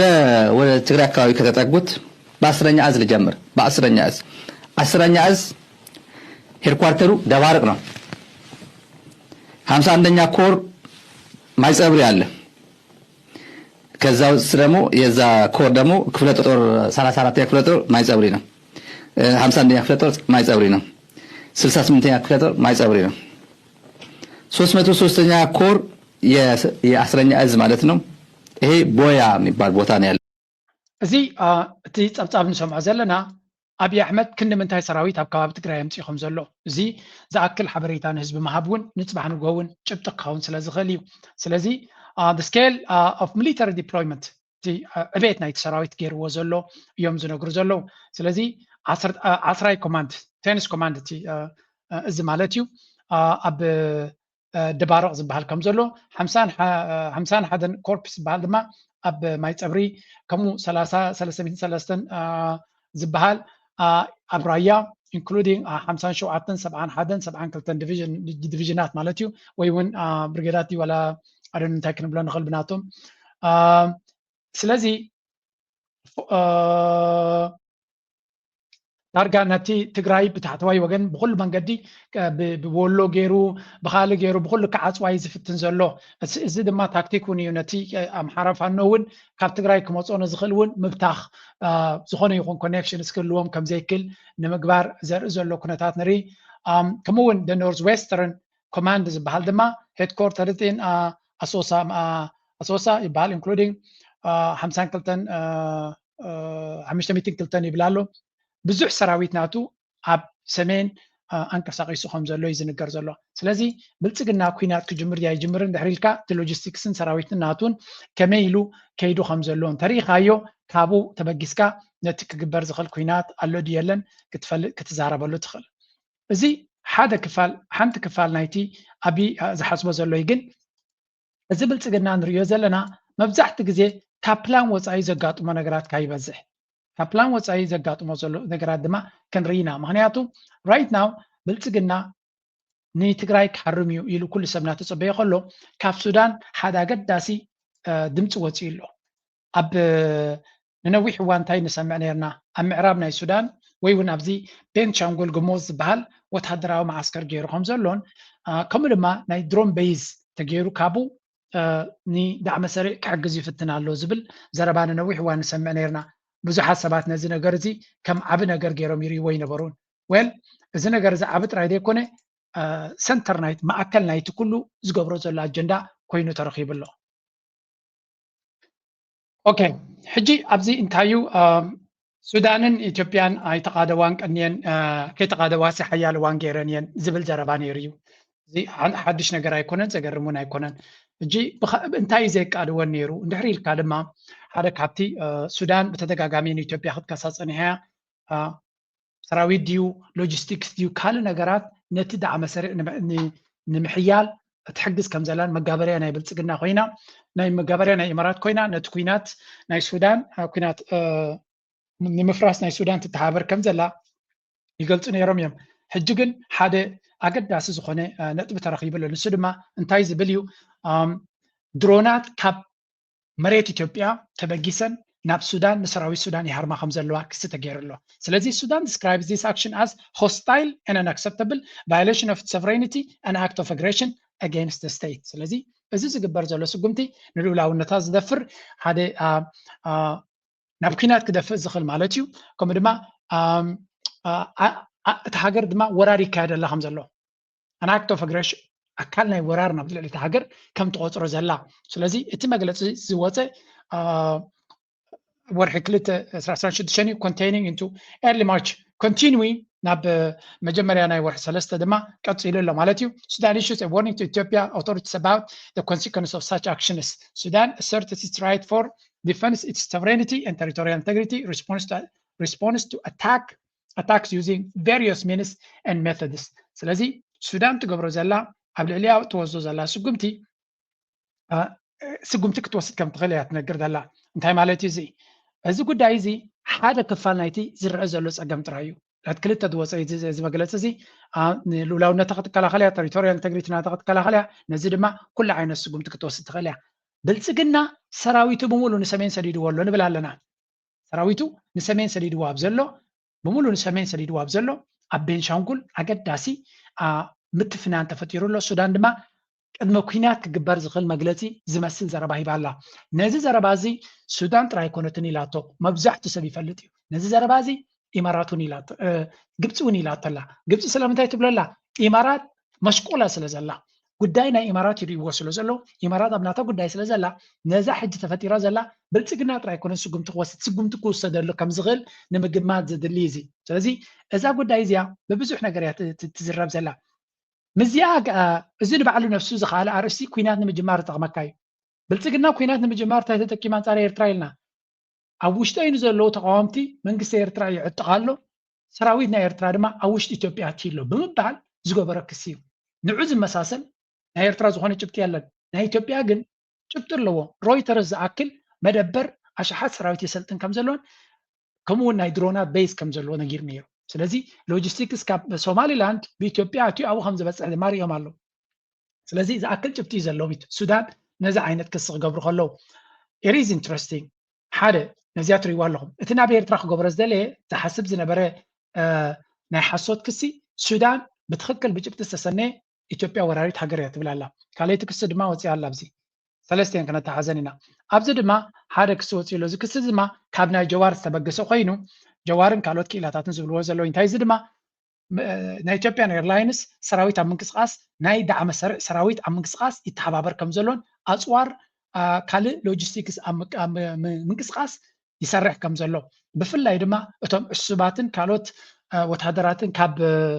ኣብቲ ናይ ኣብ ክልል ናይ ኣብዚ ቤንሻንጉል ዝዕለሙ ዘለው ናብ ጫድ እዮም ዝኸዱ ብነፋሪት ናይ ኢትዮጵያን ኤርላይንስ ገይሮም ንጫት ከይዶም ካብ ጫት ብመንገዲ ዳርፎር ገይሮም ይኣትው ናብቲ ኩናት ማለት እዩ ስለዚ ኢትዮጵያን ኤርላይንስ ኣብዚ ትሳተፍ ኣላ ይብል ኣሎ እዚ ነገር እዚ ኣገዳስነት ናቱ እንታይ እዩ እንድሕር ኢልካ ድማ መጀመርያ ሕጋዊ ኣገዳስነት ኣለዎ ሌጋል ጆፐርዲ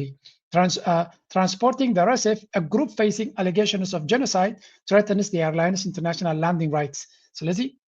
ዳዕመ ሰሪዕ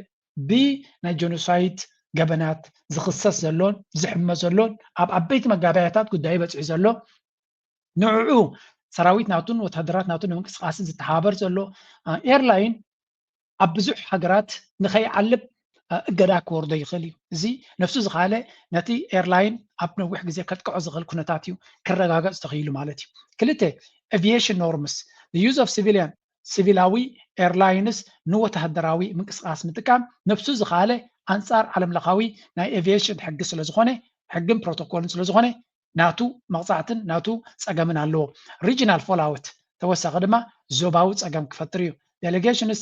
suggests Ethiopia is providing logistical lifeline to the RSF ስለዚ ዳዕመ ሰሪዕ ኣብ ዝወጥቀሉን ዝሞተሉን ዘሎ ግዜ ኢትዮጵያ ንዑ ንምብርባር ንዑ ንምሕጋዝ መተንፈሲ ትኾነ ከም ዘላን እዚ ድማ potentially escalating diplomatic tensions with Sudan's armed forces ዝኻ ንሱዳን ፀገም ንምፍጣር ተራ ክኸውን ይኽእል እዩ ስለዚ the conflict in Sudan is increasing እዚ ጉዳይ እዚ ብብዙሓት ሃገራት ንብዙሕ ኣርእስታት ዝትንክፍ ዘሎ ጉዳይ እዩ ኣብዚ ጉዳይ እዚ ድማ ኢትዮጵያ ብብዙሕ ነገር ክትስሕና ትኽእል እያ ብሎንግ ተርም ንሕጂ ድሌቶም ዝገብሩን ብድሌቶም ከይዶም ክወፅዎ ዝኽእሉን ይመስሎም ክህሊ ይኽእል እዩ ኣብ ሎንግ ተርም ግን ዋጋ ከኽፍሎም ዝኽእል ጉዳይ ምዃኑ ምግንዛብ የድሊ ብዙሓት ከምኡ ዝብልዎ ዘለዉ እዮም ብልፅግና ኣብዘይ ጉዳዩ ኣብ ብዙሓት ኢዱ ኢትዩ ስለ ዘሎ ናይዚ ኩሉ ዝገብሮ ዘሎ ተደሚሩ ክመፆ ከም ዝኽእል ምግማት ከድሊ እዩ ስለዚ እዚኣ ነፍሳ ዝኻለት ነቲ ኩነታት ነቲ ዘሎ ወጥሪ ንሰማይ ከተደይብ ትኽእል ነጥቢ እያ ትበሃል ዘላ we will see ናበይ ክትከይድ ከም ትኽእል እንታይ ከጋጥም ከም ዝኽእል በዛ ርእሲ እዚኣ እዚ ጉዳይ እዚ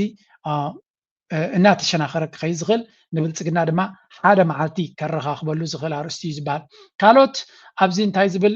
ሓበሬታ ወፂኡ ኣሎ ኣብ ቀርኒ ኣፍሪካ ንብልፅግና ወይ እውን ነዚ ዳዕመ ሰሪዕ ኣብ ሱዳን ዘሎ ዝሕግዙ ዘለዉ ሃገራት ብቐጥታ ይኹን ብተዘዋዋሪ እዚ ንሪኦ ዘለና ቻርት እዩ ኢትዮጵያ ሶማልያ ከም ሃገር ዘይኮነ እተን ኣብኡ ዘለዋ ስቴትስ ይሕግዛ ከም ዘለዋ ኬንያ ትተሓባበር ኣላ ደቡብ ሱዳን ትተሓባበር ኣላ ኡጋንዳ ድዩት ያ ኡጋንዳ እውን ይተሓባበር ኣሎ ከይኽላለይ የስ ኡጋንዳ ይተሓባበር ኣሎ ደቡብ ሱዳን ይተሓባበር ኣሎ ሰንትራል አፍሪካን ሪፐብሊክ ይተሓባበር ኣሎ ጫድ ይተሓባበር ኣሎ ሊቢያ ድማ ይተሓባበር ኣሎ ስለዚ እዚአን ኩለን ሃገራት ኣብዚ ጉዳይ ናይ ሱዳን ኢደን ኢትየን ኩለን ድማ ብኢማራት ዝዝወራ ብገንዘብ ናይ ኢማራት ዝንቀሳቐሳ ዘለዋ እውን ኣብ ድጋፍ ካብ ኢማራት ዝረኽባ ዘለዋ እየን እዚአን ኩለን ሃገራት ኣብ ጉዳይ ናይ ሱዳን ኢደን ኢትየን ኣለዋ ካብዚ ኩሉ ዞባ መነመን ተሪፈን ኣለዋ ኤርትራን ግብፅን እየን ተሪፈን ኣለዋ ስለዚ እተን ምናልባት ኣብዚ ዞባ እዚ ፅባሕ ንግሆ ፅቡቕ እንተመፅኡ ብፅቡቕ ክጥቀሳ ዝኽእላ ሃገራት መነመን እየን እንታይ ዓይነት ሓገዝ ግን ኣብዚ ስፍሕ ዝበለ ተገይሩ ነይሩ ንኣብነት ናይ ሎጂስቲካዊ ሓገዝ ዝገብሩ ዘለዉ መነመን እዮም ሊብያ ጫድ ደቡብ ሱዳን ሰንትራል አፍሪካን ሪፐብሊክ ኢትዮጵያ እዚኣቶም ኣብ ሎጂስቲክስ ይሕግዙ ኣለዉ ናይ መሬትን ናይ ኣየርን ሓገዝ ወይ እውን ምንቅስቃሳት ዝሕግዙ ዘለዉ ኢትዮጵያን ጫድን ዝኻንታይ ብኣየር ዝመፅእ ኣፅዋርን ካልእን ኣብ ዓዶም ተቐቢሎም ብመሬት ገይሮም ከም ዝኣቱ ዝገብሩ ዘለዉ ስታብሊሽንግ ከምኡውን ወታደራዊ ቤዝ ብምግባር ወታደራት ንምዕላም ድሮናት ቤዝ ምግባር ዝሕግዙ ዘለዉ ፖለቲካዊ ድጋፍ ዝገብሩ ዘለዉ ወይ እውን ሽፋን ዝህቡ ዘለዉ ኬንያን ኡጋንዳን ኢትዮጵያ ኣብ ክንደይ ቦታ ኣላ ትሪእዋ ኣለኹም ትሩ hosting and providing diplomatic support ከምኡ ድማ ፓስፖርታት ብምውፃእ ነቶም ናይ ዳዕመ ሰሪዕ ወታደራት ንምንቅስቃስ እውን ዘሳልጡ ዘለዉ እዩ ከምኡ ድማ utilization of airports airbuses ከምኡ ድማ ከዚ ናይ ኤርፖርታትን ናይ ኤርባስን ብምሃብ ዝሕግዙ ዘለዉ ኬንያ ሶማልያ ሰንትራል አፍሪካን ሪፐብሊክ ኢትዮጵያ ጫድ ሊብያ ዩጋንዳ ኩላቶም እዚኣቶም ካብ ኢማራት ካብቲ ኩናትን ቃንዛን ናይ ህዝቢ ሱዳን እናረብሑ ነቲ ኩናትን ሽግር ናይ ሱዳን ዘናውሑ ዘለዉ እዮም ካልእ classification of entities supporting official government support ድማ ወግዓዊ ናይ መንግስቲ ድጋፍ ዝህቡ ዘለዉ ድማ ጫድ ኢትዮጵያ ኬንያ ኡጋንዳ ሰንትራል አፍሪካን ሪፐብሊክ እዚኣቶም ብመንግስቲ ደረጃ ዝሕግዙ ዘለዉ እዮም support through independent forces ካብ መንግስቲ ወፃኢ ብካልእ መንገዲ ዝሕግዙ ዘሉ ደቡብ ሱዳን ሊብያ ሶማልያ ክትብል ትኽእል ማለት እዩ ስለዚ እቲ ሓገዝ ዝግበር ዘሎ ዌል ዶኩመንትድ ምዃኑን ፅባሕ ንግሆ ኣብ ከመይ ዝበለ ታሪካዊ ነጥቢ ክበፅሕ ከም ዝኽእልን እዞም ሃገራት እዚኣቶም ድማ ሓደ መዓልቲ እቲ ዝገብርዎ ዘለዉ ተኣኪቡ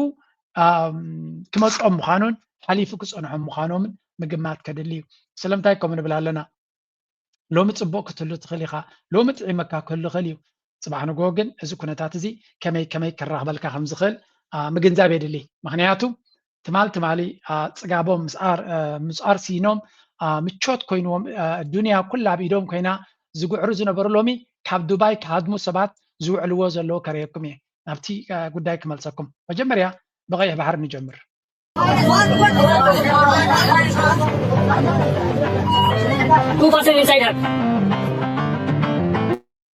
እንታይ ትሪኡ ኣለኹም ሑቲ ኣካል ናይቲ ከባቢ ኣካል ናይ ኢራን ብሎክ ናይ ኢራን ኮይኑ ኣብ ቀይሕ ባሕሪ ድማ ንሱ ብግድዩ ነቲ መራኽብ ካብ ኒው ሓሊፉ ዝመፃ ነፍሱ ዝኻለ ሽግር ይፈጥር ከም ዘሎ እዩ ዝንገር ምክንያቱ ወሽመጥ ሓርሙዝ ጥራይ በይኑ ዓፂኻ ከዋፅእ ስለ ዘይክእል ንሑቲ ድማ መስርሕ ናቱ ጀሚሩ ንቀይሕ ባሕሪ ክሓንቕ ጀሚሩ ኣሎ መራኽብ ካብ ኒው እንተሓለፋ እውን በዚ ክሓልፋ ከም ዘይክእላ ብምግባር ነቲ መስመር ንግዲ ናይ ዓለምና ኣብ ምርባሽ ኣብ ጎኒ ኢራን ብምስላፍ ነፍሱ ዝኻለ ፀገም ይፈጥር እዚ ድማ እንታይ ክፈጥር እዩ ልክዕ ከምቲ ማእከላይ ባሕሪ ኣብቲ ወሽመጥ ሓርሙዝ ኣጋጢሙ ዘሎ ፀገም ኣብ ቀይሕ ባሕሪ ድማ ብመንገዲ ኢማራት ብመንገዲ እዞም ሑቲ መራኽብ ይህረማ ከም ዘለዋን እቲ መንገዲ ድማ ከቢድ ኮይኑ ከም ዘሎ እዩ ዝንገር ስለዚ መስመር ናይ ንግዲ ናይ ዓለምና ኢራን ሲስተማቲካሊ ክሪፕል ወይ እውን ኣደስኪላቶን ኣዳኺማቶ ከም ዘላን እዩ ዝንገር ዘሎ ብርግፅ እዚ እውን ዘይተደልየ ሓደጋ ናብ ቀይሕ ባሕሪ ከምፅእ ዝኽእል ግን ንክውንነት ኢና ንዛረብ ዘለና እቲ ነገር ኣጋጢሙ ስለ ዘሎ እዚ ንትን ክትብለሉ ትኽእል ኣይኮነን ድሮ ኣጋጢሙ እቲ ፀገም ይደጋገም ዘሎ እዩ መሊሶም ድማ ክቕፅልዎ እዮም ኣብዪ ኣሕመድ ሓደ መዓልቲ ከምቲ ኣዩኡ ትረኽቦ ዘላ ሓንቲ ብዛ ቪድዮ ቁርብ መደንገፅ እውን ክትብላ ትኽእል እያ እስከ ስምዕዎ እዚኣ ኣብዚኣ እንታይ ኢሎም ነይሮም ክልተ ነገር ከተሓዘልኩም ስለ ዘለኹ For years, Dubai has been marketed as the Middle East's safest playground, a city of luxury hotels, record-breaking skyscrapers, influencer lifestyles, and round-the-clock tourism. But this week, emergency missile alerts, intercepted drones, and explosions near iconic landmarks have shaken that carefully built image. And in this video, we explain what happened, how the Iran-Israel conflict spilled into the United Arab Emirates, what damage was caused. ሕጂ እዛ ናይ ብሓቂ ብላጀሪ ብዘጋይፅን ብሃብትን ትጥቀስ ዝነበረት ኣብ ኢማራት እንታይ ኣጋጢሞ ኣሎ ብፍላይ እቲ ኤርፖርታታ ብዘጋጥሞ ዘሎ ጉዳይ እንድሕሪ ኢልና ሓንቲ ስቶሪ ጥራይ ክነግረኩም ካብቲ ብዙሕ ዝወፅእ ዘሎ ሓንቲ ስቶሪ ጥራይ ክነግረኩም Only people who are able to successfully get a flight out of Dubai, despite all the stuff that's happening in Ethiopia right now. I'm gonna tell you guys a big lesson that I learned. Liquidity is everything. Bro, there were flights, private jets being booked every single hour. Bro, we had private jets booked for 100K, they spiked it up to 300. People were booking flights left and right. People were splashing money to get out of the area. Now, I'm not saying it was an extremely dangerous area. እንታይ እዮም ዝብሉ ዘለው ዘገርም ኩነታት እዩ ኣብ ዱባይ ሰብ ሃብቲ ናቱ ከንፀባርቀሉ ኢሉ ዝኸይድን ኣብ መዓት ሃብቲ ከም ዘለዎ ይኻትሪ እንታይ ግን ኣጋጢሙ ኤርፖርታት ናይ ዱባይ ምስተዓፀወ ናይ ዱባይ ይኹን ከምኡ ናይ አቡዳቢ ምስተዓፀወ እቶም ሃብታማት ኣብ ኤርፖርታት ምስተዓሸጉ ከመይ ጌርና ካብ ክንወፅእ ብፕራይቬት ጄታት ካብቲ ዘሎ ኩነታት ካብቲ ሲስተም ወፃኢ ክኸዱ ዝኽእሉ ሓደ ሰብ ክሳብ ብ100,000 ድሕሪኡ እውን ስለተሳነ ክሳብ $300,000 እቶም ኣብ ኤርፖርት ዝነበሩ እቶም ካብቲ ከተማታት ወፃኢ ዝነበሩ ድማ ገሊኦም ብመኻይን ገሊኦም ኣይዶነ ብኣግማል ዝኸዱ ናይ ሰኣኑን እዮም ታሪክ ብፅንሒ ኢሉ ክወፅኡ ከቢድ ዝኾነ ኩነታት ተፈጢሩ ማለት እዩ እዚ ድማ ነቲ ኢሜጅ ነቲ ዱባይ ዘይትትንከፍ ሃገር እያ ዘይትትንከፍ ከተማ እያ ኩሉ ማእከላይ ምብራቅ ክቃፀል ይኽእል እዩ ዱባይ ግን ኣይትትንከፍ እያ ዝብል ንኢማራታውያን ድማ ሱፐርናቹራል ከም ዝኾኑ ሪስክታት ኩሉ እቲ ዝገብርዎ ገበናት ሓደ መዓልቲ ክመፅኦም ከም ዘይክእል ጠቕላላ ኩሉ ነገር ኣብ ኢዶም ከም ዘሎም ብገንዘብ ኩሉ ነገር ክገዙ ከም ዝኽእሉ ኮይኑ ይስማዕ ነይሩ ነው ከምኡ ኣይኮነን እማ እንድሕር ጌርካ ወላ ወራር ተዘይመፂካ ካልእ እውን ክመፀካ ይኽእል እዩ ኣባ ጅጎ ከማን ባዕሉ ክመፀካ ይኽእል እዩ ስለዚ ኣይ ቲንክ ንኢማራት ብፍላይ ድማ ንዱባይ ዓብ ትምህርቲ መፅዎም ኣሎ ክንብል ንኽእል እቲ ዘሎ ፀገማት ካብ ግዜ ናብ ግዜ ዝወፅእ ስለ ዘሎ ንኩሉ ዝኣክል ሓበሬታ ክንህብ ኣይንኽእል ኢና ግን ከቢድ ዝኾነ ኩነታት የጋጥም ከም ዘሎ እዩ ዝነገር ዘሎ ስለዚ እቲ ምንጭታት ዜናታት ዋላ እኳ ሄቪሊ ሰንሰርድ ናይ ኢማራት ዜና ብጣዕሚ ሰንሰርድ እውን ቁፅፅር ይካየደሉ እንተሎ ግን ብዙሓት ጆርናሊስትስ ዓበይቲ ሚድያታት እውን ኣብኡ ስለ ዘለው ጥንቅቕ ዝበለ ሓበሬታ የውፅኡ ኣለው እቲ ዝወፅእ ሓበሬታ ድማ ፅቡቅ ሓበሬታ ኣይኮነን ባንክታት ናይ ዩኤኢ እውን ሽግር ኣጋጢሞም ኣሎ ንኣብነት እንታይ ኣጋጢሞም ኣሎ ይበሃል ኣሎ እቲ ኣማዞን እቲ ዌብ ሰርቪስስ ዝበሃል ናይ ኣማዞን እቲ ክላውድ ሰርቪስ ማለት እዩ ኢንፍራስትራክቸር ናይ ቴክኖሎጂ ብውራን ስለ ዝገብር ዝነበረ እቲ ክላውድ ምስተሃረመ እቲ ትካልቲ ምስተሃረመ ብምሉእ እቲ ኢንፍራስትራክቸር ፀገም ኣጋጢሞ ባንክታት ናይ ኢማራት ድማ ገንዘብ ንምውፃእ ጠጠው ኣቢሉ ከም ዘሎ ሓደ ካብቶም ዓበይቲ ባንክታት ከምኡ ዝብል ብሬኪንግ ኒውስ ኮይኑ ነይሩ ስለዚ እቲ ፀገም ክመፅእ ከሎ እናተወሳሰኸ ስለ ዝኸይድ ናይ ብሓቂ እዩ እናገደደ ዝኸይድ ስለዚ ናይ ብሓቂ ኢማራት ኣጋጢምዋ ዘሎ ብድሆን እንኮላይ ድማ እቶም ምስኦም ኣብኦም ኣሚኖም ዝኸዱ ዝነበሩ እውን ከቢድ ብድሆን ፀገምን ኣጋጢሞም ኣሎ ኣይኮነን ንኢማራት እቲ ጉዳይ ካብ ኢራን ድብገስ ዘሎ ወላ እውን ነታ እስራኤል ትበሃል ሃገር እውን ናይ ብሓቂ ከም ሕሱም ትድስቕ ከም ዘላ ከቢድ ዝኾነ መጥቃዕትታት ይወርዳ ከም ዘሎ ከተማታት ናይ እስራኤል ብዙሕ ፀገም ይወርዶም ከም ዘሎ እዩ ዝገልፅ ሓበሬታ ድርኢ ዘለኹ ስለዚ እንታይ ይብላ ኣሎ ብዚ ሕጂ here is an example of Iran's attrition war strategy ነዚ ቪድዮ እናገበርኩ ዝወፁ ዘሎ ሓበሬታ እዚ Iran launches a 20 to 50K Shahid drone at a US base. The US fires a 1 million Patriot missile or sometimes multiple to down it. Cheap drones versus costly interceptors. እንታይ ይብላ ኣሎ ወላ ኢማራት እውን ከምኡ ንነፍሲ ወከፍ ናይ 10,000 ናይ 20,000 ክሳብ 50,000 ዝዋጉ ድሮናት ብብዝሒ ድማ ከተፍርዮ ትኽእል ክሳብ 80,000 ዝኸውን ድሮናት ከም ዝነበራ ድማ እዩ ዝንገር ስለዚ እዚ ዝትኩስዎ ዘሎ ወላ እንተሃረምካዮ ቃንዛ ዝገብረልካ ወላ እንተትረፍካዮ ቃንዛ ዝገብረልካ እንተደይ ገበርካ ድማ ሃገርካ ይቃፅለልካ ሕጂ እስራኤልን ኣሜሪካን ብብዝሒ ነቲ ድሮናትን ሚሳይላትን ክህልዎ ይኽእል እዩ ዝበልዎ ቦታታት ንዑ ኣብ መደብዳብዮም ብፃዓቀ ዝሰርሑ ዘለው ይበሃል ዝኾነ እቲ ናይ ሎጂስቲክስ ሕቶ ነቲ ኩናት ካብ ባላንስ ወፃኢ ገይርዎ ስለ ዘሎ ክብድ ዝበለ ኩናት እዩ ዝረአ ዘሎ this is going to be a very very interesting time እቲ ኣብቲ ቅድሚት ክርአየኩም ፀናዕኩ ድማ መዓት ገንዘብ ኣኪብካ ኣብ ዱባይ ኬድካ ዝነበርካ እዩ ዝብል እዚ ኣብ ስታክ ማርኬትን ኣብ ሪል ስቴት ብፍላይ ሪል ስቴት ናይ ዱባይ አሜን أنا كم زي مجهري بحماق تورازة صباح يكونن حماق ونيو دبي سي ريل استيت ناتوم سي حركة عندي من جناي كو طبعا دبي انتاي ريل استيت إذا جزاوت زي بلاسوتات نعم بارتما جزا تواجه دم سوق يليد وسخ دبي كل جزء سبسلة دم زي جزء يسعن الناس بالله وزيد سرح نيرو لما جمريا زهرم تايابزي confidence نايتي باير دبي سيف كم زي كونت بروف كيرا مالو إيران مريسهم دما بروف كوجبروي دبي وحسنا زلو بوتاي كونن سلامتاي اتزوبا ابزي جي حنت زربالا تدغاغم دبي بفلو ينتزوبا نمرباش تصاويتا ولا كو عقم تصاويتهم كتبل تخالكا ابو دابي تقندنا تحماق زغبر زنبري زبال سلازي ابو دابي كمان كفيلي ابو درجه يتهرمنالو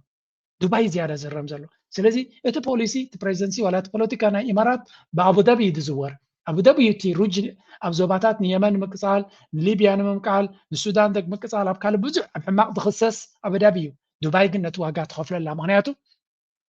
ካብ አቡ ዳቢ ንላዕሊ ዱባይ ታርጌት ኮይኑ ዘሎ እዚ ድማ ነቲ ሪል ስቴት ኣካል ናይ ተቁጠባ ኣገዳሲ ክፋል ናይ ተቁጠባ ናቶም ሪል ስቴት ገዛውቲ ምግዛእን ካልእን ንሱ ሰብ ዋጋ ናይ ሪል ስቴት ናይ ዱባይ ሰማይ ዝነበረ እዚ ኩነታት ዝጥጦም ዝበለ ንምንታይ ድዋዕ ክብል ምዃኑ እዩ ምክንያቱ እቲ ብራንድ ነቲ ብራንድ ሰላምን ርቃትን ዘይትንከፍን ሰኪሪቲ ዝበሃል ዝነበረ ኢራን ስለ ዝሰበረቶ ሰብ ድሕሪ ሕጂ ናብኡ ትገዝእ ጥንቃቐ ክገብር እዩ ዱባይ ሚእቲ ተኣማሚንካ ክትነብረሉ ትኽእል ቦታ ኣይኮነን ስለምንታይ እቲ ከባቢኻ ሰላም ተዘይብሉ ንስኻ እውን ሰላም የብልካ ስለዚ ከባቢያዊ ሰላም ናይ ጎረቤትካ ሰላም ተፍርስ ተለኻ ሰላም ናትካ ክፈርስ እዩ ናይ ከባቢኻ ሽግር ትፈጥር ተለኻ ሽግር ሓደ መዓልቲ ካብቲ ከባቢኻ ክመፀካ እዩ ዝበሃል ዘሎ ነዚያ ድማ ኢና ንርኢ ዘለና በዚያ ጌርና ክንውድእ map that was essentially drawn by the winners of World War II, the US and the old European colonial powers. And so we're suddenly looking at the bases that these powers have thousands of kilometers away in waters where they have no coastline. And they are spending a lot of military hardware right now in this zone. Because before Saturday, the understanding of the new world order was that there would be regional powers, regional hegemonies looking after their own strategic interests, right? So for the past more than a decade, the US has been signaling that their own national security interests are in the Pacific zone to contain a rising China. እንታይ ትብል መሲልኩም ኣብ ናይ ፈረንሳ ሚድያ እዩ ዛነግርም እዩ ዝብለኒ ናይ ብሓቂ ፅቡቅ ዘረባ እያ ትዛረብ እንታይ ትብል ድሕሪ ካልኣይ ኩነት ዓለም ብፍላይ ዘን ሃገራት ዓረብ ኣብኡ ዘለዋ ጋልፍ ስቴትስ ሴኪሪቲ ናተን ምስ ኣሜሪካ ነዳዲ ናተን ብዶላር ሸጣ ኣሜሪካ ድማ ዓበይቲ በይዝ ጌራ ፅቡቅ ጌራ ክትከላኸለሎም ካብ ዝኾነ ይኹን ፅንፅያ ከም ዘይመፆም መጠን ብዙሕ ገንዘብ ነዚ ንክረኽቡ ድማ ቢልዮንስ ንኣሜሪካ ይኸፍልዎ ነይሮም እቲ ፀገም ግን ነፍሲ ወከፍ ግዜ ኣብታ ግዜ ዝደልዩላ ግዜ ግን ኣሜሪካ ኣየላን ኢሎም ኣብዚ እዋን እዚ ናይ ኣሜሪካ በይዝ ተዘይብልካ ኣብ ዓድኻ ኢራን ኣይትሃርመካን እያ ትፍሊ ትሪእዎ ኣለኹም if you don't have ናይ ኣሜሪካ በይዝ ተዘይብልካ ኢራን ታርጌት ኣይትገብረካን እያ ናይ ኣሜሪካ በይዝ እቲ ክኽልክለካ ኢልካ ቢልዮናት ናኸፈልካ ጌርካ ዝነበርካ ግን ንሱ ቀንዲ ከም ትህረም ዝገብረካ ዘሎ ንሱ እዩ ከምቲ ዝበጥን ከም ኣብ ልዕሊኻ ቦምባታት ከም ዘንም ዝገብር ዘሎ እቲ ክከላኸለለ ኢልካ ገንዘብ ትኸፍለሉ ዝነበርካ ንዓመታት ድማ ንዑ ኣሚንካ ሸብዳዕዳዕ ትብል ዝነበርካ ንሱ ለየብልቲ ዕዳናትካ ኮይኑ ብምርካቡ እቲ ኩነታት እዚ ሕጂ ንሪኦ ዘለና ኢና ስለዚ ገንዘብ ከፊልካ በዓልካ ንጥፍኣትካ ተኸፍል ምህላውካ ዘርኢ ኩነታት ተፈጢሩ እዮም ዝብሉ ዘለው ኣብ ናይ ፍራንስ ሚድያ እዩ ናይ ብሓቂ ድማ ዘገርም እዩ መስትያ ኣንተ ብሓንቲ ዝገደፍኩልኩም ኣብዚ ንካልኦት ከሰንብደኩም ኢለ ኣይኮንኩን እንታይ ዝብል ዘረባ ኣሎ ሪል ስቴት ወይ ከዓ ገዛውቲ ክትገዝእ ከለካ ኩሉ ግዜ ስቶክ ማርኬት ክሪፕቶ ወርቂ እዚ ነገራት ክጠፍእ ዝኽእል እዩ ገዛ ዝትንክፈ የለን ኖ ገዛ እውን ሓደጋ ኣለዎ እዩ ገዛ እውን ሓደጋ ኣለዎ እዩ መሬት የንቀጥቅጥ ባርዕ ይመፅእ ኩናት ይመፅእ እቲ ዕዳጋ ናቲንግ ኢዝ ሴፍ ኣብዚ ዓለም ኩላቶም ሪስክ ኣለዎ ስለዚ እንታይ እታ ምስጢር ዳይቨርሲፋይ ባሕ ከተብሎ ኣለካ ገዛ ክትገዝእ ትኽእል ስቶክ ማርኬት ክትገዝእ ትኽእል ክሪፕቶ ክትገዝእ ትኽእል ወርቂ ክትገዝእ ትኽእል ብዙሕ ነገር ምብዛሕ እዚ ድማ ኣብ ቅዱስ መፅሓፍ እዩ ዘሎ ኣምላኽ ኣብ መፅሓፈ ምሳሌ ፅቡቅ ገይሩ ኣብ ቅዱስ መፅሓፍ ልቦና ኮይኑ ወሪዱ ዘሎ እዩ እንቋቁሖኻ ኩሉ ኣብ ሓደ ጀንቢል ኣይተቐምጦ ኩሉ እንቋቁሖኻ ኣብ ሓደ ጀንቢል ኣይተቐምጦ እዩ ዝብል እንታይ ማለት እዩ ኩሉ ገንዘብካ ኣብ ሓደ ባንኪ ኩሉ ነገርካ ብዓይኒ ካሽ ብዓይኒ ገንዘብ ጥራይ ባንኪ ዘይኮነ ገሊኡ ኣብ ኢንቨስትመንት ናብትን ፋሕ ከተብሎ ኣለካ ጂኦግራፊካል ዳይቨርሲፊኬሽን ኣሰት ክላስ ዳይቨርሲፊኬሽን ብሎ ኣብቲ ናተይ ኮርሳት እዚ ብሰፍሐ መልክዕ እየ ዝምህር እሳ ድማ ሓንቲ ካብተን ቀንዲ ክገብረን ዘለና ብኣፍና ጥራይ ዘይኮነስ ብተግባር ክገብረን ሰብ ዝሕግዝ ነጥቢ ንሳያ ንመለስ ጀብቲ ናይ ዞባና እዚ ከም መምሃሪ ክንጥቀመሉ ስለ ዘለኹ ናብዚ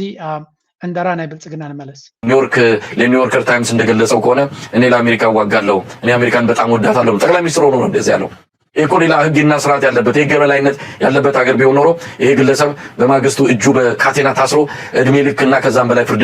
ሊሰጥበት የሚገባው ግለሰብ ነበር ዛሬም ድረስ ግን የኢትዮጵያ ጠቅላይ ሚኒስትር ነው ያሳፍራል እንዲህ አይነት ሀገር ይዞ ነው እንግዲህ ባንዳ አቋም የቃላት ምንድነው ሰርከስ እየሰሩ ህዝብን ለማደንዘዝ እውነት ለመናገር የባዳና ባንዳን ትርክት ቃሉን ምላሳቸው ላይ ተነቀሱ ዞም ጋዜጠኛታት ናይ ኢትዮጵያ ገሊኦም ስንዓብስ ከጸልልዎ እዮም ክበሃል ከሎ ሓቂ ከጸልልዎ እዮም ምክንያቱ ኣነ ንኣሜሪካ ክዋጋለን ክሞተላን ድልው እየ ዝበለ ፕራይም ሚኒስተር ናይ ሃገር ናይ ካልእ ሃገር ብሃገራዊ ክሕደት እዩ ዝሕተት መራሒ ናትካ ፕራይም ሚኒስተር ናትካ ፕሬዚደንት ናትካ ክቃለሰላን ክሞተላን እየ ክብል እንድሕር ኮይኑ ንሃገሩን ህዝቡን እዩ ነታ ዘመሓድራ ዘሎ ሃገር እምበር ናይ ጓና ሃገር ክሞተላን ክቃለሰላን ኣይብልኒ ከምኡ ኢሉ ከሎ ብምስክር ዝወፀ ዘረባ ብዶኩመንት ዝወፀ ዘረባ ሳብ ሕጂ ፕራይም ሚኒስተር ናይ ኢትዮጵያ ኮይኑ ንኻልኦት ባዕዳን ባንዳ እናበለ ክፀርፍ ውዕል ኣሎ ስለዚ ከምዚኣ እያ እታ ኢትዮጵያ ትበሃል እዮም ዝብሉና ዘለው ትኻልእ ኩሉ ሸለሌልካ ክትሓልፎ ትኽእል እስከ ናብቲ ናይ ናትና ቀንዲ ንዓና ዝትንክፍ ኣርሳት ክምለስ ኢና እስከዚያ ስምዑ ለይ መጀመርያ ኣብዚ ሕጂ ዘሎ ኩነታት ክንርድኦ ዘለና ትራዙይ ክርድኦ ክኽእል ኣሎ ዝመፆ መንገዲ ክግምግም ኣለዎ ብዘይ ምሕረት ኣሕና እውን ክንግምግም ኣለና ኩነታት ይቀያየር እዩ ዘሎ ዓለም ትጥልዎ ፖለቲካዊ ልዝብ ክንገብር ክንክእል ኣለና ናይ ህዝብታት ረብሓ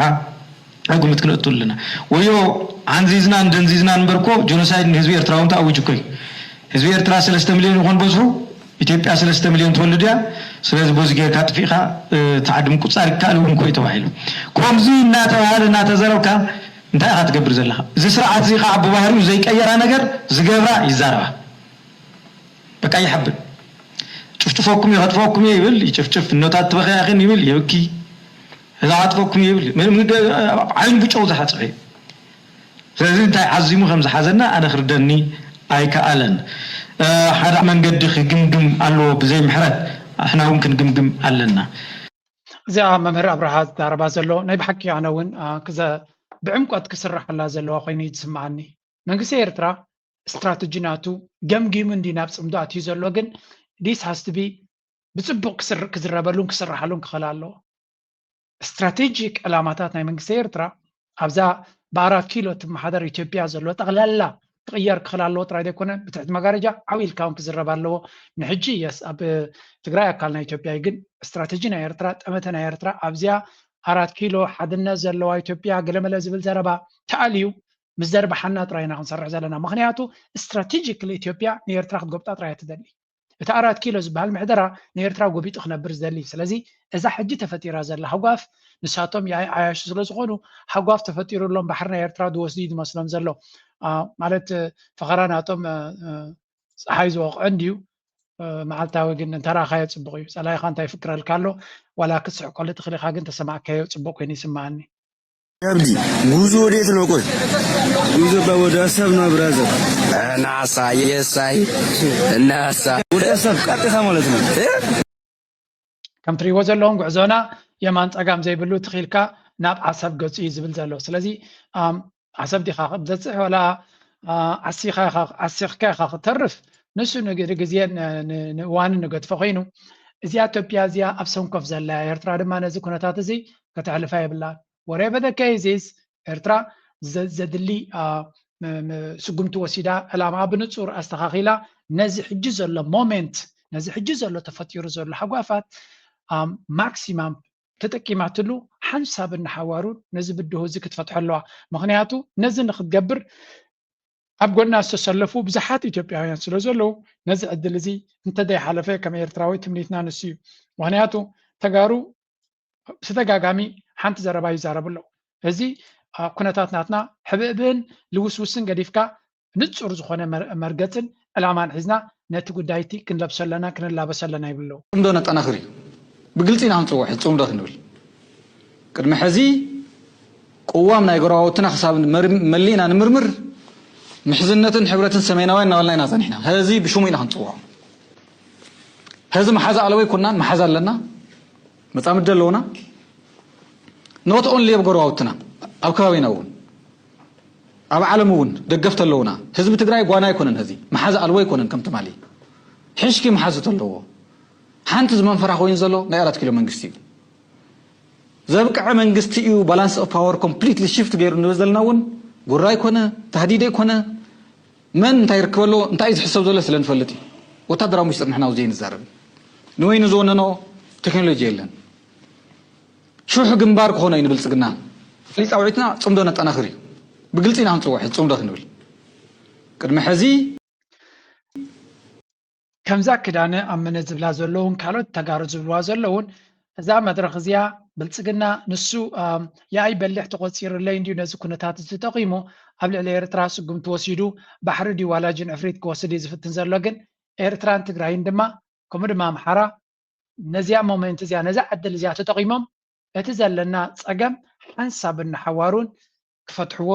ትፅቢት ናይ ህዝቢ ኤርትራን ትፅቢት ናይ ህዝቢ ትግራይን ኮይኑ ይስማዓና ኣብዚ እዋን እዚ ከምኡ ድማ ትፅቢት ናይ ህዝቢ አምሓራ ናይ ካልኦት ኢትዮጵያውያን ብዓብዩ እዛ ኢምፓየር ስቴት ዝኾነት ናይ ኢትዮጵያ ግን ከምዛ ዘላታ ክትቅፅል ኣይትቕፅልን ንዓታቶም ዝምልከት እዩ ነታ ኢትዮጵያ ከፍርስዋ ዝደልዩ ግን ንሕና ጥራይ ኣይኮናን ብዙሓት ከፍርስዋ እዮም ዝደልዩ ንኸብዶም ብዝሓድሩ ዘመናውያን ባንዳታት ከዳዓትን ጠላማትን ፊት ንፊት ኣሰሊፉ ግዛታዊ ሓድነትና ይወርር ኣሎ ክብል ኣብ ወንበር ውድብ ሕወሓት ዶክተር ደብረጽዮን ገብረ ሚካኤል ተዛሪቡ ዓወት ኩናት ዓድዋ ንምውሓስ ብሄራዊ ሓድነትናን ንምርግጋጽ መሰል ዓርሰ ውሳነናን ብዝብል መሪሕ ሓሳብ መበል 130 ዓመት ዓወት ውግእ ዓድዋ ኣብ ከተማ ዓድዋ እናተኸበረ ኣብ ዝርከበሉ እዋን እዩ እቲ ኣብ ወንበር ውድብ ሕወሓት ከም ዝኽብል ተዛሪቡ ዘሎ ዶክተር ደብረጽዮን ገብረ ሚካኤል ኣብ ዘስምዑ መደረ እዚ በዓል ህዝቢ ትግራይ ኣብ መንጎ ዝተኣወጀሉ ናይ ምቕጻልን ዘይምቕጻልን ዓቢ ናይ ህልውና ፈተና ኮይኑ የኽብረሎ ክብል ድማ ገሊጹ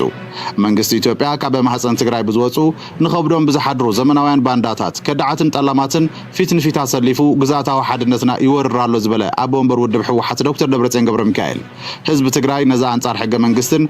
አንጻር ውዕሊ ፕሪቶሪያን ዝኾነ ውሳነ ቤት ምክሪ ፌደሬሽንን ቦርድ መረፃ ኢትዮጵያን ተቃውምኡ ብድሙቕ ሰላማዊ ሰልፊ ከም ዝገለጸ ድማ ሓቢሩ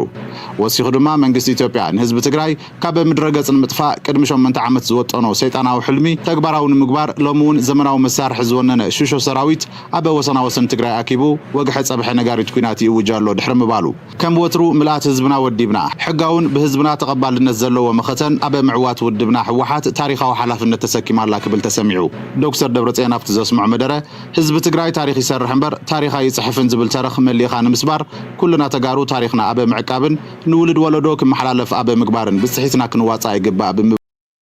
جمرة حقوسهم مساوون ركبوا جملوا ساعات خلتميت نقلن شحلوكم كم قال لك عفاف ود عفاف دوي بلنان مو عندك تقاص that's why أنا بحنت نجار عدلني أيول وعنهم هالله إذا أفورك جراز اللي جت أي تجمرت نخيس عزة نو طيب هالنير بقول تسمع منيرها سلام سلام الناولة نهيز بنا أنا وق منفس كزرق ما خدت منفس سلام نايم خدت منفس زرق سلام والته حتى له إدنا نهابي ولا حزو خد وكايدا قد حزو كم حزبي ما لاقصي نباراتن حدش تسألات سخونه لهونته يوم فترة زلوا نزيو موجود خا بعلوانا ناي إجاها تزي خوين خا من أسيت قراي صباح الحر صباح أسري قفا كجمريم بقى كم تاش عبياز جورا قفا جمريم ولا ناو عدز من السبن أكو عزبوا مدرهات كم تريو زلون ጌታቸው ረዳ ከነምንታይ ነታሕቲ ወሪዱ ከም ዘሎ ይኻትሪ ምክንያቱ ብልጽግና ግፋ ካብ ቀደም ይዝገብር አብይ አሕመድ ዩ ሰራዊት ናቱ ንሰሜን አምፂ ዘሎ ኩሉ ነገር ንብልጽግና ይክሽፍን ድፍትን ብሓቂ እዚ ሰብ እዚ ተዋሪዲ ግን ተጋሩ ጽቡቅ ገይሮም ስለተተሓሓዝዎ ግን ዘሰክፍ ኣይኮነን ናይ እሰይ ታይ ክረጋገጸሉ ናይ አብይ አሕመድ ጉዳያት እኮ ተጋሩ እናኸዱ እዮም መረጋገጽ ዝውዎ ነይሩ قلطف اتو إلنايو سرعة تحزم إلنايو كاب بعلو جيتاچو تزاروي سامورا عقر قرزو زلو جنرالات سرعة كحزلوو هاي مالت ديزي أبي أحمد مال زيكو أبي أحمد من صاف مخانيو أبي أحمد نحز زغور زلو نزو السنة نزي مقباري تعميتك بجنزبن بهلخن بسلط أن ترى يتحسب تخين كمالتي حزي كل نجار ميمنتلوا بايزوي هذا كل نجار ميمنتلوا ማለት ሕዚ ትጸገምታ እዩ ትዝብለክ ዘለኹ ዝኾነ ነገር እምጪልና ዓዋዓው ዝኾነ ነገር መሊሱልና ተመሊስካ ግዛዕ መባል ገዲፍና ብስሩ ንሕና ኣብ ኢትዮጵያ ኣለና ኣብ ኢትዮጵያ ታይ ኮይና ክንነብር እዩ ዝደሊ ንኣብይ መንግስቲ ኢልካ ብኣግባቡ እንደንረዳእ ብፖሊሲ ደረጃ ናይ ጽንተትን ተጋሩ ናይ ምጥፋዕን ትግራይ ተቆራሪሳ ክትጠፍእ ባህግን ድሌትን ዘለዎ ስለ ዝኾነ ማለት እዩ ስለዚ ትግራይ ኢትዮጵያ እውን ትግራዋይ ኮይኑ ክነብር አይደለም ስለዚ ትግራዋይ ኮይኑ ንኸይነብር ድማ ወይ ቁርስርስ ኢሉ ገሊ ናፍቲ ክኸደለዎ እዚ ትዘረባ ስለዚ ኣብ መወዳእታ እቲ ቀርኒ ኣፍሪቃ ነዚ ኣብ ዝመስለሉ ዘሎ